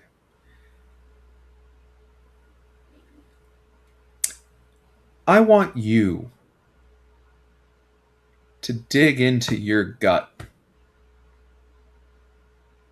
because you can trust it, just like you can trust me. I want you to tell me who here is the worst among these offenders.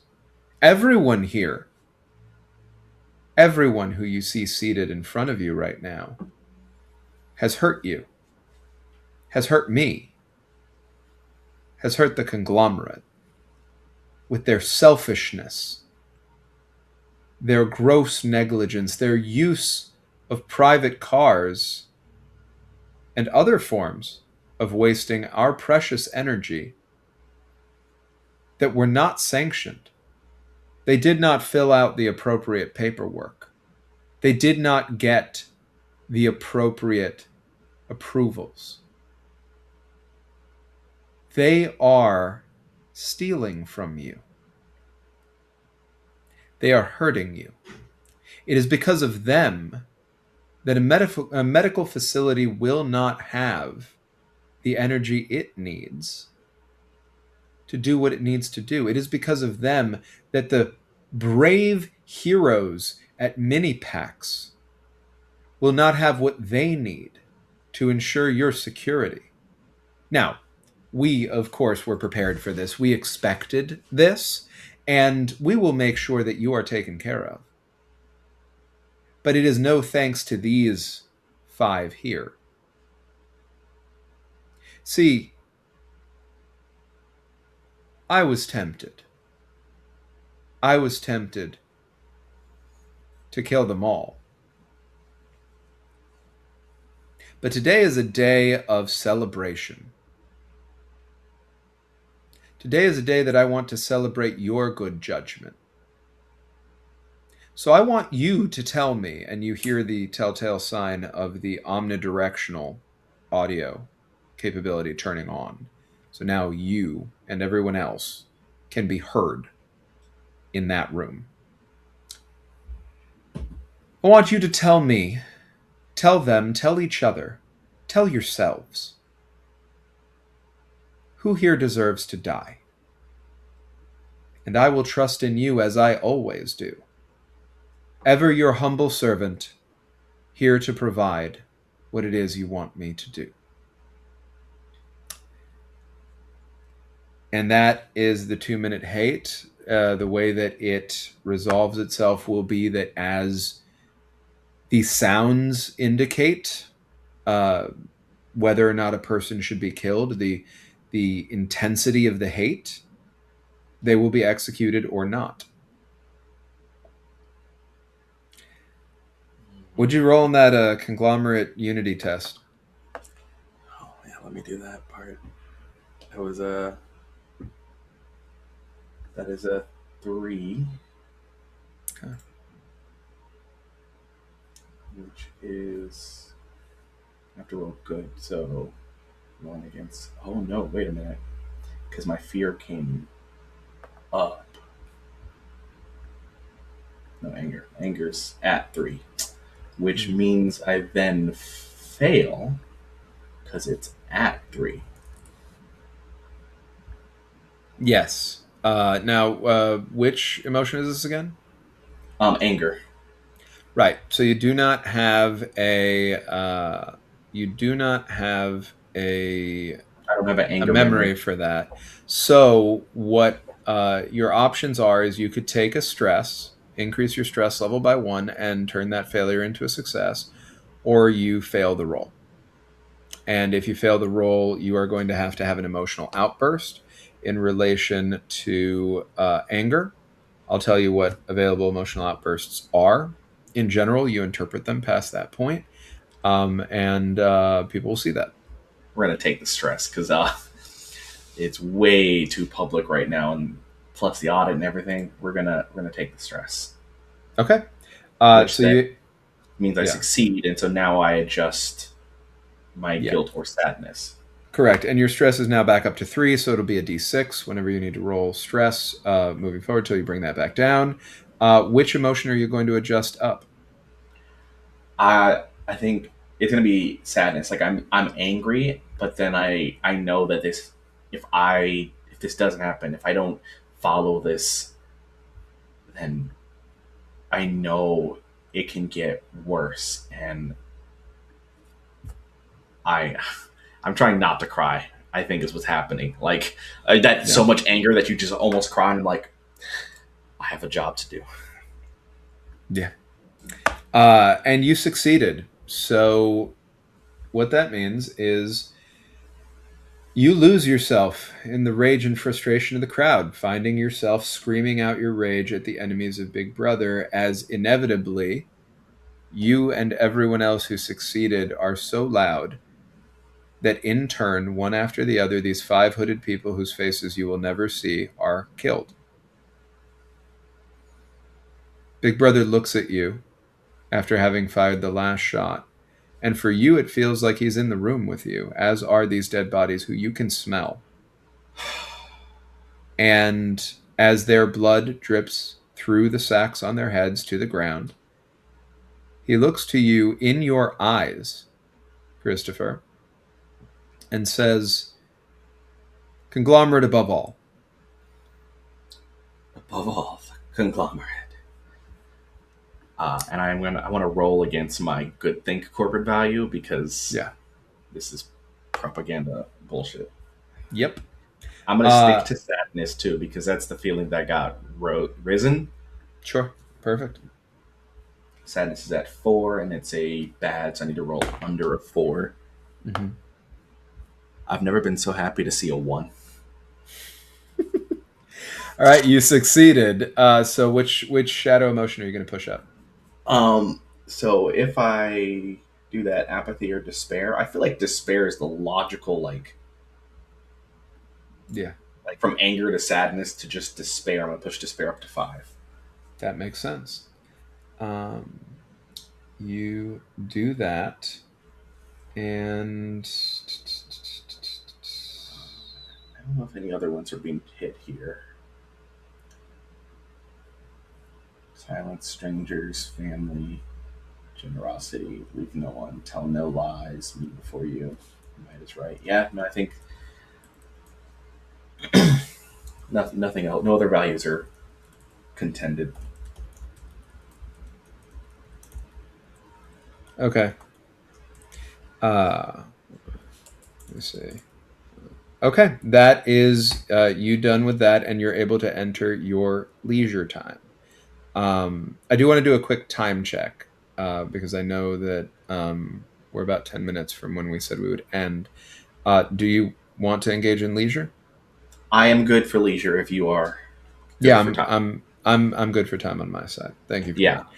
that. All right, so leisure, How many acts do I get for leisure? up to 6.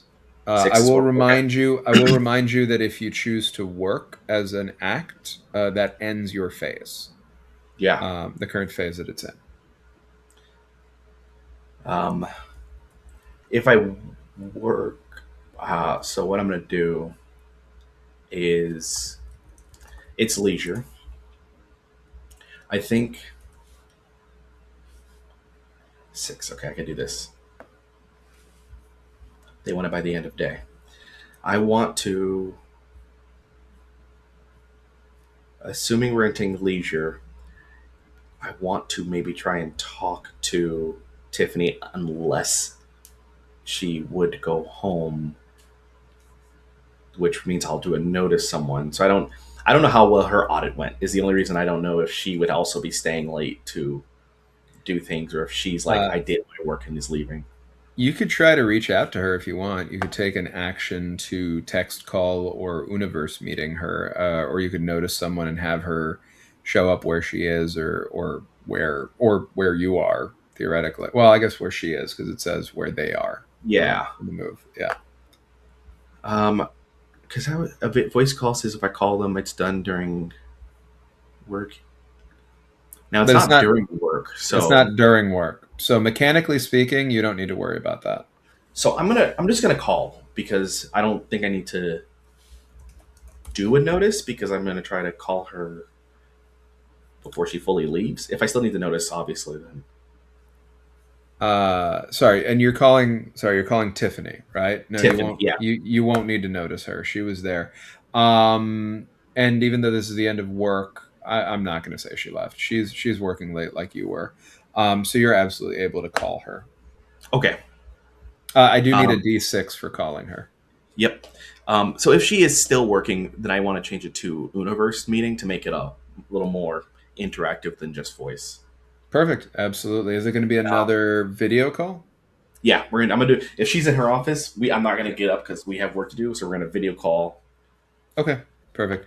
Yeah, I will say she picks up and is clearly working while she picks up.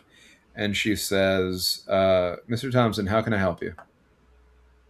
Uh, so I want to make sure I understand how this works. Also, the D6 for did that come out? Oh, sorry. Yeah, I Okay. got a two. No worries. Perfect. Thank you. I want to.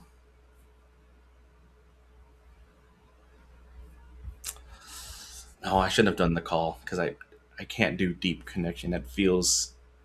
I mean, emotions aren't not allowed as long as we're No, efficient. no, they're fine. What I will say is you haven't befriended her yet, so you won't get the hope benefit unless you befriend her. Oh yeah, So no, you I was would you thinking. would need to take the befriend act first, and then if you're successful with that, you gain her as a friend and you gain a love point, and then you can do deep connection.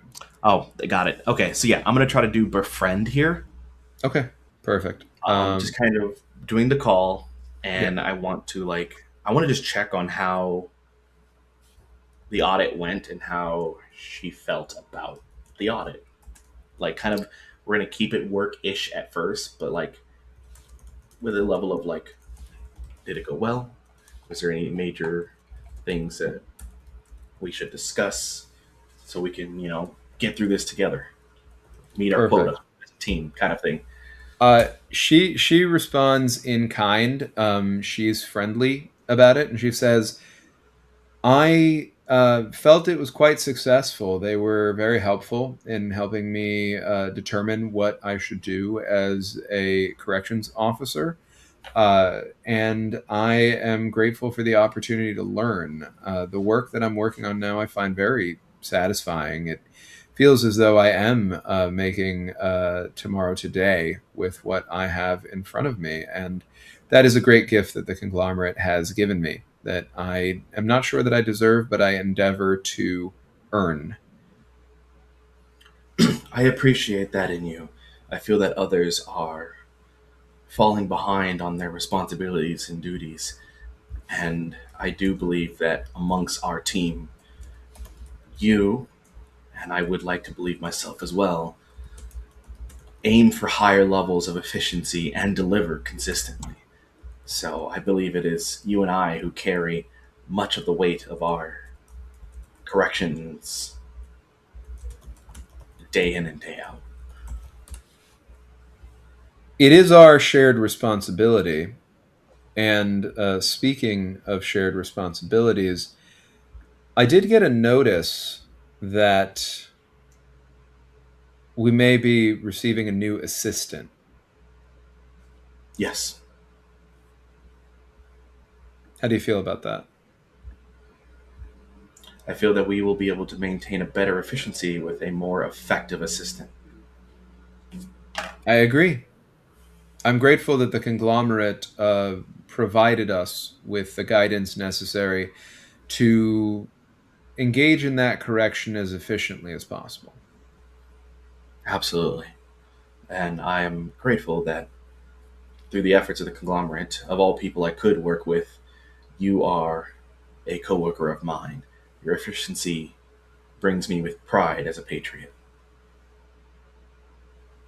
The feeling is mutual. I truly do admire your talent and your work ethic, and I believe that we can continue to do greater and greater things together here for the conglomerate.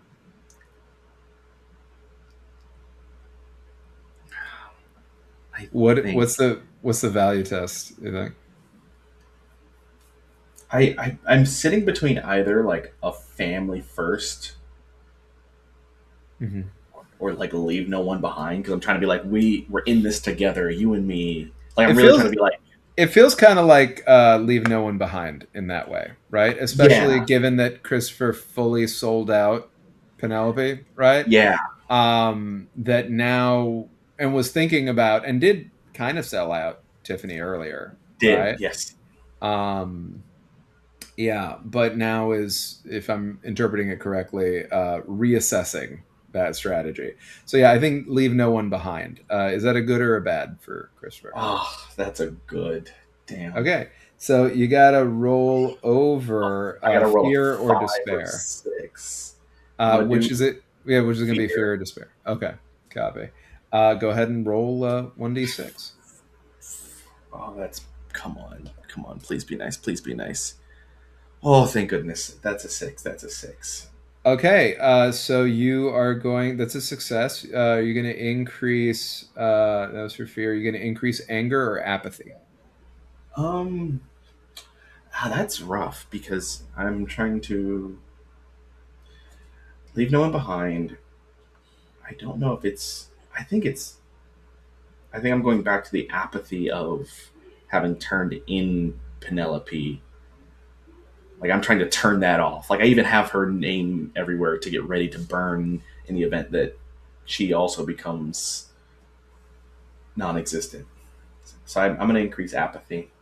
Okay, what does that take apathy to? 4. Okay. Because everything's sitting at So, like 4-ish. uh, copy that. So, sounds good. You succeed in that. Remind me, did you roll your stress die for the befriend act? I don't know. I'm going to roll anyway. Okay. That's a 4. Okay, perfect. So you are able to succeed. You have befriended Tiffany. So please add Tiffany Whitaker to your sheet as a friend. They are no longer a stranger, so I, as Big Brother, no longer have narrative control over them. Anything that you still need to do with them in this scene or any subsequent scenes, I would be doing as a resistance player, not as Big Brother, Yeah, just for the sake of being able to play it. But that's it. Oh, and you take one love, so you've added one perfect. love to your yeah. And that's all I wanted to do with that because I think I want to. I'm not going to do work, but I'm going to kind of ask her to double check her team and just check if there's any gaps in the pipeline Okay. at some point later today. Like I'm going to ask her to just do that because I'm going to go somewhere because I want to go home and finish my report. That makes sense. Um, all right. Go ahead and roll me a d6 for go somewhere. And then, assuming Gabriel didn't mind waiting because I did not text him back because I was too busy doing things. Gabriel did wait for you. So Gabriel is able to Okay. go. I'm going to say Tiffany doesn't roll with you because Tiffany is still finishing her work at the office. Okay. Then I'm going to also, I'm technically going to use text message as an act to pseudo respond to him Okay. because he texted earlier. Yeah. Um, but I'm going to do it kind of semi also in person, just being like, can't do drinks. I have to work and I'm going to work at home. Okay. Go ahead and roll me 1d6 for that act And for that's a the 3 stress. on the Okay. stress. Perfect. Done. You have, I want to say, 2 acts left. Yeah, I That's did. now. It's go somewhere, text message, and then I did a universe befriend. So yeah, once I get home, Yeah. I think I'm gonna work to get the rest of my report done. I want to wind down, but I've got to make sure that I said I was going to do extra work and have it done.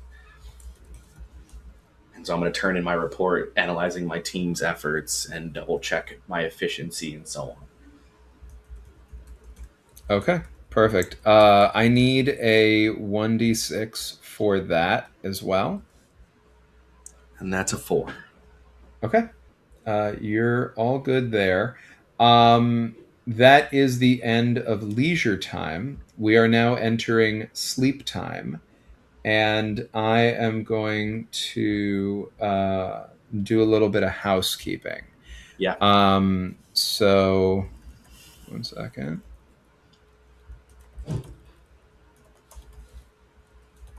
What do you do when you? What does Christopher do when he's done with the work and goes to sleep? Um, Assuming that this doesn't count as leisure, I would be like, I don't know if I have time for my family dinner or if that is leisure or not. No, I mean, as long as you're not taking an act about it, like it's okay that you ate with them, right? You Yeah, wouldn't really be able to like achieve anything with it, like in terms of like furtherance of the story, but it's a like you can have eaten with them, cool. right? So yeah, I would do it. I think because it's sleep time rather than leisure time, I think it's one of those. It's a very quiet, eat food, barely talk about work, and then everybody goes up to bed, and that's it. Like Hmm. that's the monochrome of our family time, and that's what I feel like I get more often than not. Is I come home and acknowledge my family, and that's it. Understood. And then yeah, Uh, put everything away. I close my office down. I tidy up a bit just to make sure I do whatever keeps the house organized and go to bed quietly or try to like change into sleepwear and all that. you uh, lay down in your bed, quiet, peaceful, and come to seated in a chair in a concrete room with a metal table in front of it and a door at the other side of it, with a bag being pulled off of your head, with no sense of how you got there. In my sleepwear or am I in changed You're clothes? you are in the same sleepwear that you fell asleep in. Okay. Uh, Now I need to tell you a couple of things above table before we get into this interrogation. Yep. Penelope Vega was interrogated and vaporized. Her name is a banned word now. Uh,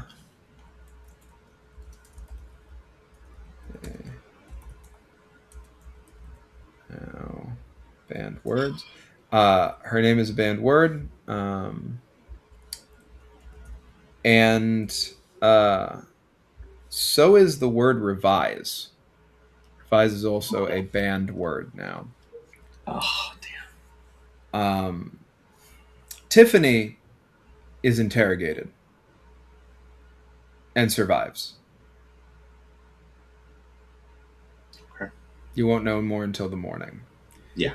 Two members of her team were interrogated and vaporized, separate from Penelope, who worked for both of you. Yeah. Okay. No one from your team was Oh. interrogated or vaporized.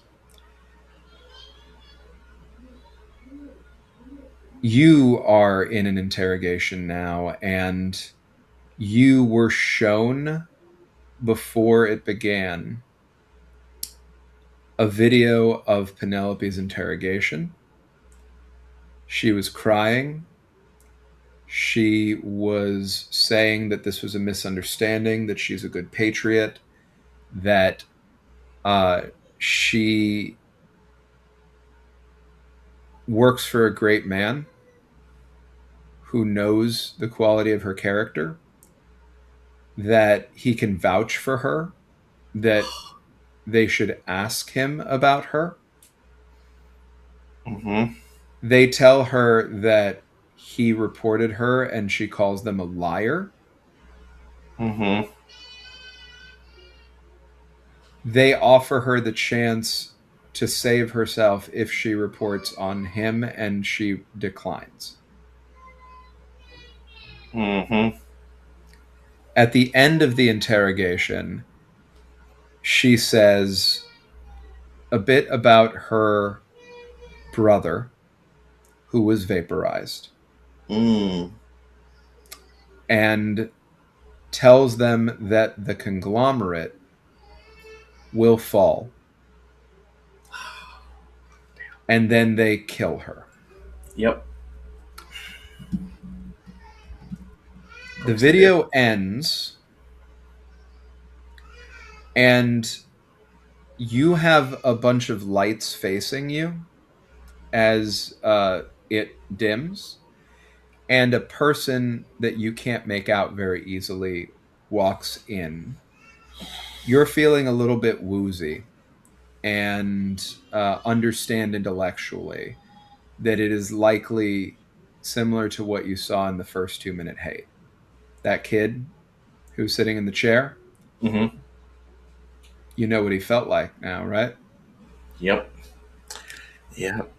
And I will say, you didn't have any notes on you when you got picked up, so no notes are being used from that or from anything else in this interrogation. Above table, I do have more suspicion points on you after this is done. You can't make out the voice very clearly as they say, "What was the name of your assistant again?" And this is a good think roll. Good thing roll. Okay. Yep. So I have to roll under guilt or sadness. I'm going to. Yeah, we're gonna do guilt. Okay. That's his core motif. So guilt is a 5. I need to roll. I got a 3. Okay, so you succeeded. Anger What are you or going to push? fear. Yeah. Um, that's about my assistant. My guilt's gonna go to anger. Yeah. I don't know. I'm mad at myself. I'm mad at them. I'm mad at her. Mm-hmm. Like I think his logic is Kisser's mad at her because she made him do this. Yeah. And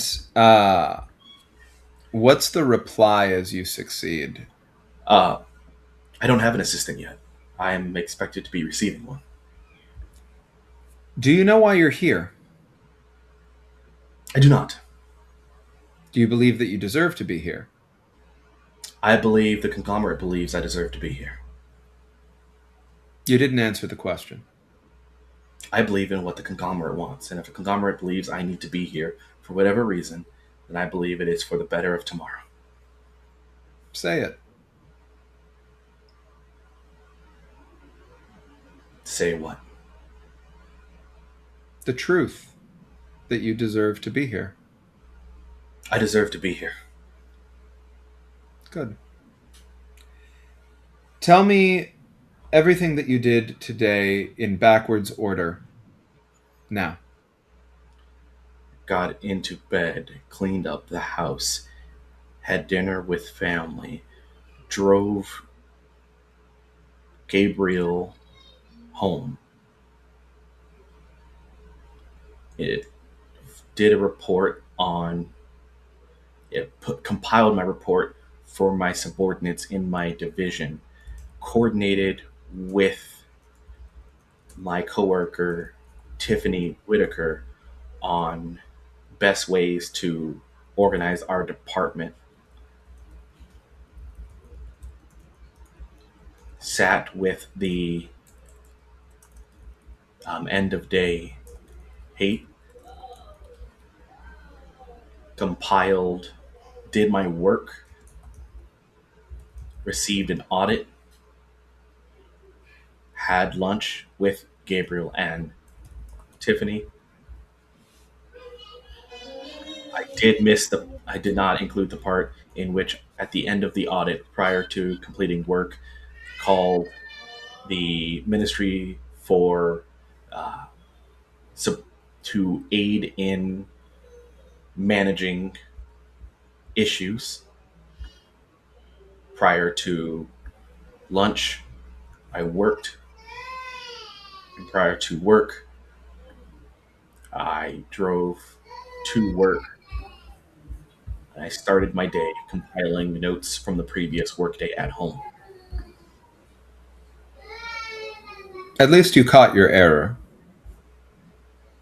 You should Yes, be more careful in I future. should.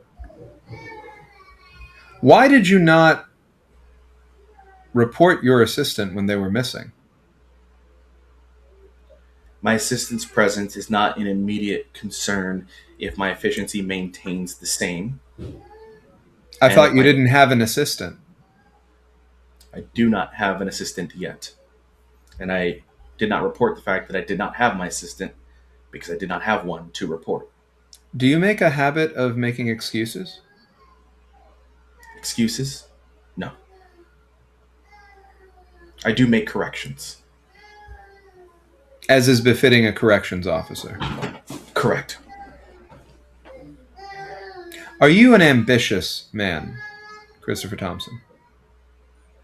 I am ambitious in that I wish for the conglomerate to continue shining as it has and always will, and prove that I am capable of supporting that.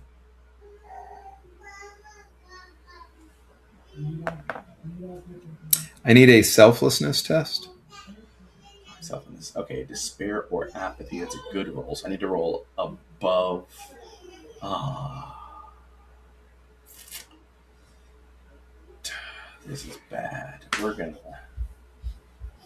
This is gonna go bad no matter what I do. We're gonna try and roll above a despair, which is a 6. Oh, well, despair wouldn't stay at 6. You would take a traumatic memory and it would go back down to 3. Oh, to do the test? Well, oh, you mean you need a 6. It's at 5 Yeah. right now. Yeah, it's at Understood. 5 to do the Go for despair. it. All right, go for it. Because, yeah, selflessness is despair or apathy, and apathy doesn't make as much sense as despair. Okay. Perfect. A 5. Damn. Yeah. And you don't have a memory for despair that would allow you to Nope. succeed. So, I can take a stress, right? no. Oh, that's right. Not in interrogations.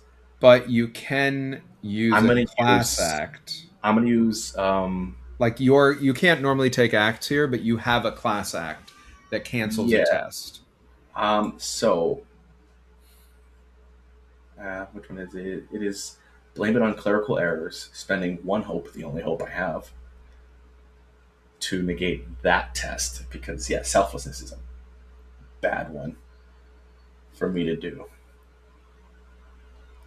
So you negate the test. To be clear, you will not succeed on it. It will just be that it. Didn't happen.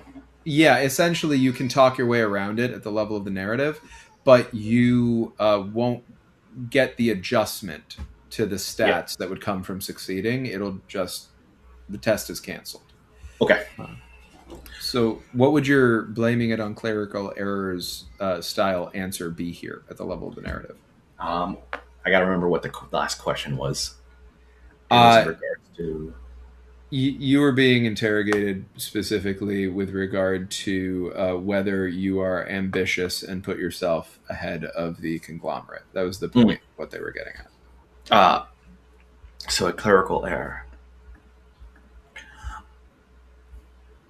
I have put my name on any document to try and elevate my position in order to be able to do more good, not due to ambition, but because I believe that some people do not believe enough in what they do to make the right moves. And in that, my name does appear often in opportunities to move forward, but not due to ambition. And it tends to be seen as an ambitious approach. Understood. For the sake of the conglomerate, not for the sake of yourself. Always for the conglomerate. Here, the person who has been interrogating you steps closer and leans down to be eye level with you, and your vision is able to make them out a bit better. And you see Penelope Vega staring back at you.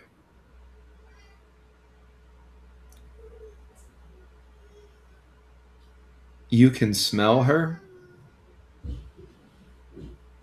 You can almost feel her as close as she is. She's looking at you. Most of her face inscrutable, but she had been your assistant for some time, and you see a smile in her eyes. And she says, "Do you have anything to report?" And this is the final test for this interrogation is a conglomerate unity or loyalty test. All right. I'm gonna be rolling against fear. Anger. Oh wow. Fear or anger? I don't. I mean, they're both the same, but we're gonna go with. We're gonna roll anger. We're gonna roll anger. Mm. I need a 5 or higher. And I can spend love during interrogations to reroll. Yes. So a love actually just allows you to, if you look up here, love is spent to reroll dice during interrogation so that you can try to succeed. Cool. I would like to reroll because that was a 1, and I don't want to keep that. So I Okay. got to roll above. When you spend a love, it gives you an injury, which increases your stress. So you're going to Nice. take an injury and your stress will go from 3 to 4 and it'll be permanent. Even though you can't go above 4, if you were to take any subsequent, like if you had to spend another love, right? Mm-hmm. You would stay at 4, but you'd have 2 injuries. So 2 of them would be permanent until they get So looked at. essentially, I can never go below 1 stress now. You can never go below 1 stress until you get it looked at Treated. Okay. medically. Yeah. No. Okay. So now I take 1 love down. My stress is. I'm gonna permanently have 1 there to re-roll. Please, please. A 6. Okay, that's 6 on the anger, which means I have to increase. I'm gonna increase sadness. I'm trying not to hit 6, but I'm getting real. Everything's at 5. Yeah. Anything else to report? So I have been told by technically this individual interrogating me is the one who has told me of the updates to the current non-permitted words. Yeah. I don't even know what to do with this. Actually, the person in front of you, I think the easiest way to think of it is you were provided that information with the video. You have every reason to believe that it came from this person, but you didn't hear it from their voice, right? Okay. They didn't say it. It came up on screen, right? Yeah. Okay. As did evidence of everything else that you've come to know. So, like Tiffany being taken for interrogation, the vaporization of 2 members of her team, all that stuff that I shared above table would have been provided as visual information. Okay. So as far as I know, this person who's in front of me, who looks like someone I might recognize, does not exist. So I I think Christopher's broken because I should report, but they don't exist. So no, I this is Christopher's gonna stick with it. I have nothing further to report. Very good. Conglomerate above all. Above all, the conglomerate. I told them that you were good. And she walks away, and you start to lose consciousness. And as you do, the image of her flickers slightly, and you remember the smell of blood in your office as Big Brother executed 5 people just a few hours ago in a room far, far away from you. And you lose consciousness. You will wake up the next morning in your home, in your bed. You have a critical injury that needs to be looked at. So please note that it is a critical injury that you took. and it needs to be he took a critical injury to survive. Uh, it is anxiety and panic oriented, honestly. Um, After Yeah. what he just went through, his heart is racing and it feels like it's going to burst out of his chest. It's very hard to get it together, and you need to go see someone who can provide you with emergency services to take care of it. Okay. Above table, I will say that you get a tick for every day in story that goes by that you don't get looked at for an injury. If it were a minor injury, it would become a major after 4 in-game days. If it were a major, it would become critical after 4 in-game days. As a critical injury, after 4 in-game days of it not being treated, it needs to affect you at the level of the narrative throughout. It needs to get worse throughout. After 4 days, you will be rolling your current stress die at that time. And if you roll a 1, you're dead. Okay. So you don't have to get it treated the next day, but it is advisable. Within the next few Um, days to get it handled. Okay. yeah. Uh, you get a notice that technically came in at night, but you would notice the following morning it won't be a part of your.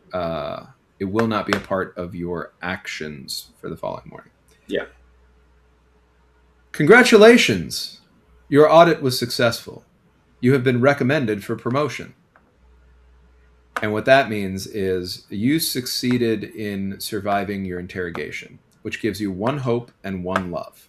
So you're able to add a hope to your sheet, and sorry, not 1 love, 1 hope and 1 trust. So you're able to add a hope to your sheet, and you are able to add trust, but you're at trust level 5 already. So you're not actually promoted from that perspective. You could be promoted at the level of the story, but you take an additional class act for that.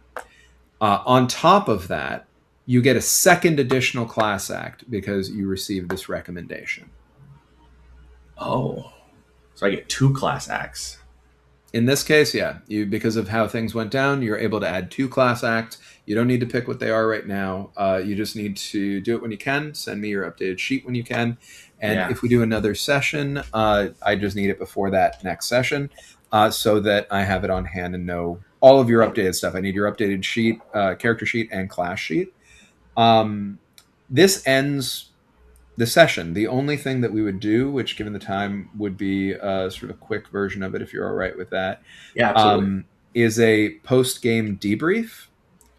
The overall guidelines, very quickly, and now this is I'm me. Hi, I'm Danny again. I'm not the other, not the Not other Big Brother. guy. Yeah, not Big Brother. And you're Jaden. You're not Christopher, right? And this is part of bringing us out of that. In any of these steps, anyone can opt out of answering. No one is obligated to participate. Cut to the emotional chase and avoid simply retelling the game. Debriefing is intended to process the emotional content. Focus on your emotions. Avoid making assumptions about others. Make sure everyone gets the chance to speak for roughly the same amount of time. Set a time limit for sharing, say 5 minutes per story. Do not interrupt or comment. This is just the two of us. That's a guideline, right? We're probably only going to have time for step 1, which is questions to help you getting out of character. There are 4 steps. Step 2 is share your feelings, where if you have a burning desire to talk about something, get something off your chest, that would go first. Then you would talk about your most intense moment after that. Step 3 is share good memories. So good memories might sound weird in this context, but the idea being they don't have to be happy for your characters. It's your personal experience. It's in focus. So you reminisce about enjoyable interactions, memorable scenes, or successful outcomes. And stuff like, what was your favorite moment from the game and why? Was there a particular scene or interaction that stood out to you as especially fun or memorable? Most importantly, I think, what are you proud of accomplishing during the game? And then the last thing would be write a note, which I'll tell you after. But the first step, the questions, there's a pick list here, but I'm going to cut to what I find is usually most effective so far with Yep. folks who are playing resistance characters, which is please tell me something, and it could just be like a sentence, right? Please tell me something about your character that you admire and would like to take with you. Please tell me something about your character that you dislike and would like to leave behind. I would like to leave behind Christopher's uh, need to overly perform and that sacrificial energy, that like giving up who he is because he's good at it. And I would like to take his precision of language and eloquence and ability to converse and keep that part. He is such a well versed person with speaking, and it's used for evil. I would like to leave the reason behind, but the ability and take with me. He cares so much it hurts and has no idea what to do with that. Yeah, that makes sense. For me, I'm going to do different ones if that's okay, just because it's Yeah, hard I've found so far, it's hard as the big brother player to be like, what do I want to take with me? What do I want to leave behind? Because my answer kind of turns into a cop out where I'm like, I like being efficient and like effective. So I want to take that with me. And then I want to leave literally everything else. Can I leave everything else? everything. That's so, but I can't keep giving that answer, right? Because it doesn't feel fair. So also to show you what some of the other prompts are here. A couple of the other things. Think about who are you in real life. Share something about yourself that you feel is central to your identity, right? So this isn't even me talking about the game. This is me just talking about me, Danny. I My approach to art that leads me to want to tell stories like this with people like you, digging into interesting stuff, is central to my identity. So I actually think that that is worth noting, that this isn't something that is tangential to who I am or separate from what I consider myself to be at a fundamental level. Being a storytelling artist who cares about the world and puts the way that I care about the world into my work is who I am, as much as anything else, any other part of me. And as difficult as the stuff is that we dig into with this and other stories like this, I like that about myself. I wouldn't change it, right? Uh, one Think about one thing you're looking forward to doing outside of the game. What is it? I like to enjoy time with my loved ones, certainly my family who I'm close to. I live multi generationally, so my parents, my wife, and my daughter, and my dog, who's like another daughter, who's my older daughter because we had her first. So I am looking forward to time with them. You know, always. If I want to mention something more specific at the time that we're filming this, I don't get to the movies as much as I used to. I don't even watch as much stuff at home as I used to because I'm making a lot of stuff, which is great. But obviously, there's only so much time in a day. And I'm gonna go see. I'm gonna go see the Odyssey in IMAX Oh, on opening day. So that'll be cool. I want That'll to be see nice. it. I Right? hope to see it. It's Yeah, I hope the you hype is get so to. good. Yeah, I'm just mad I didn't get myself 70 millimeter IMAX tickets because I got to see Oppenheimer that way, and that was an amazing way to Oh, watch that movie. And it's too sold out. Like I was too late. It was over. Like I couldn't yeah. get it anywhere around me. And I just hope they run it again around the time that like the Oscars come out, so that I can try to Try do to the get the 70 70. mil. Yeah. Yeah. I just want to experience that. It's gonna Because be you know worth it'd it. be so good in 78. Oh, because Yeah, the yeah. cinematography level has to be just. It's going to be Oh, incredible. So IMAX will be cool, but I want to do 70 mil IMAX as the bougie bitch that I am. obviously the correct way to try Yeah, and do if you can. yeah. So you can see here how the de-rolling starts to happen. We talk about stuff, decouple ourselves from the characters, also get to be people with each other, Yep. right? Like separate from this. Share your feelings, like I said, would be burning desire if there's something specific you really want to like get off your chest about the game. Otherwise, the most intense. And then the thing that on the share good memories would be like, what are you most proud of accomplishing during the game? Right? Is the question of these three? I think they're all useful. Is the one that I tend to vibe with the most. And then the last step is write a note. As a last step of this procedure, write a note. Instead of writing the note as if it were from an in game character to another in game character, consider what you would write on a hidden note to give a future finder a glimmer of hope and connection. And here is where I offer you something specific there, even if we don't get to do the other steps today. Um, And we can do them remotely, by the way, also. If you want to do it like asynchronously, if you want to talk about any more of that stuff, I'm always available, especially from like a safety perspective or like de-rolling, managing bleed and all that. Yeah. The note that you write can be diegetic if we want. So it's written to not be. The exercise, rules as written, is this is something that you might want to leave somewhere in the real world, right? Or something you might want people to actually take. Something that you, Jaden, are writing, not something that Christopher's writing. But the way that I'm handling these duet things, I'm allowing the players the option. It's opt in, not opt out. It's an invitation, not an expectation. If you want to write a note, I will, free of charge, let you have planted that in the space of the world of the campaign, and I will let the primary cast find it somewhere. They're not supposed to look for it. They're only supposed to know where a cache is above table, and therefore be able to access it that way. I will find a way to make that work.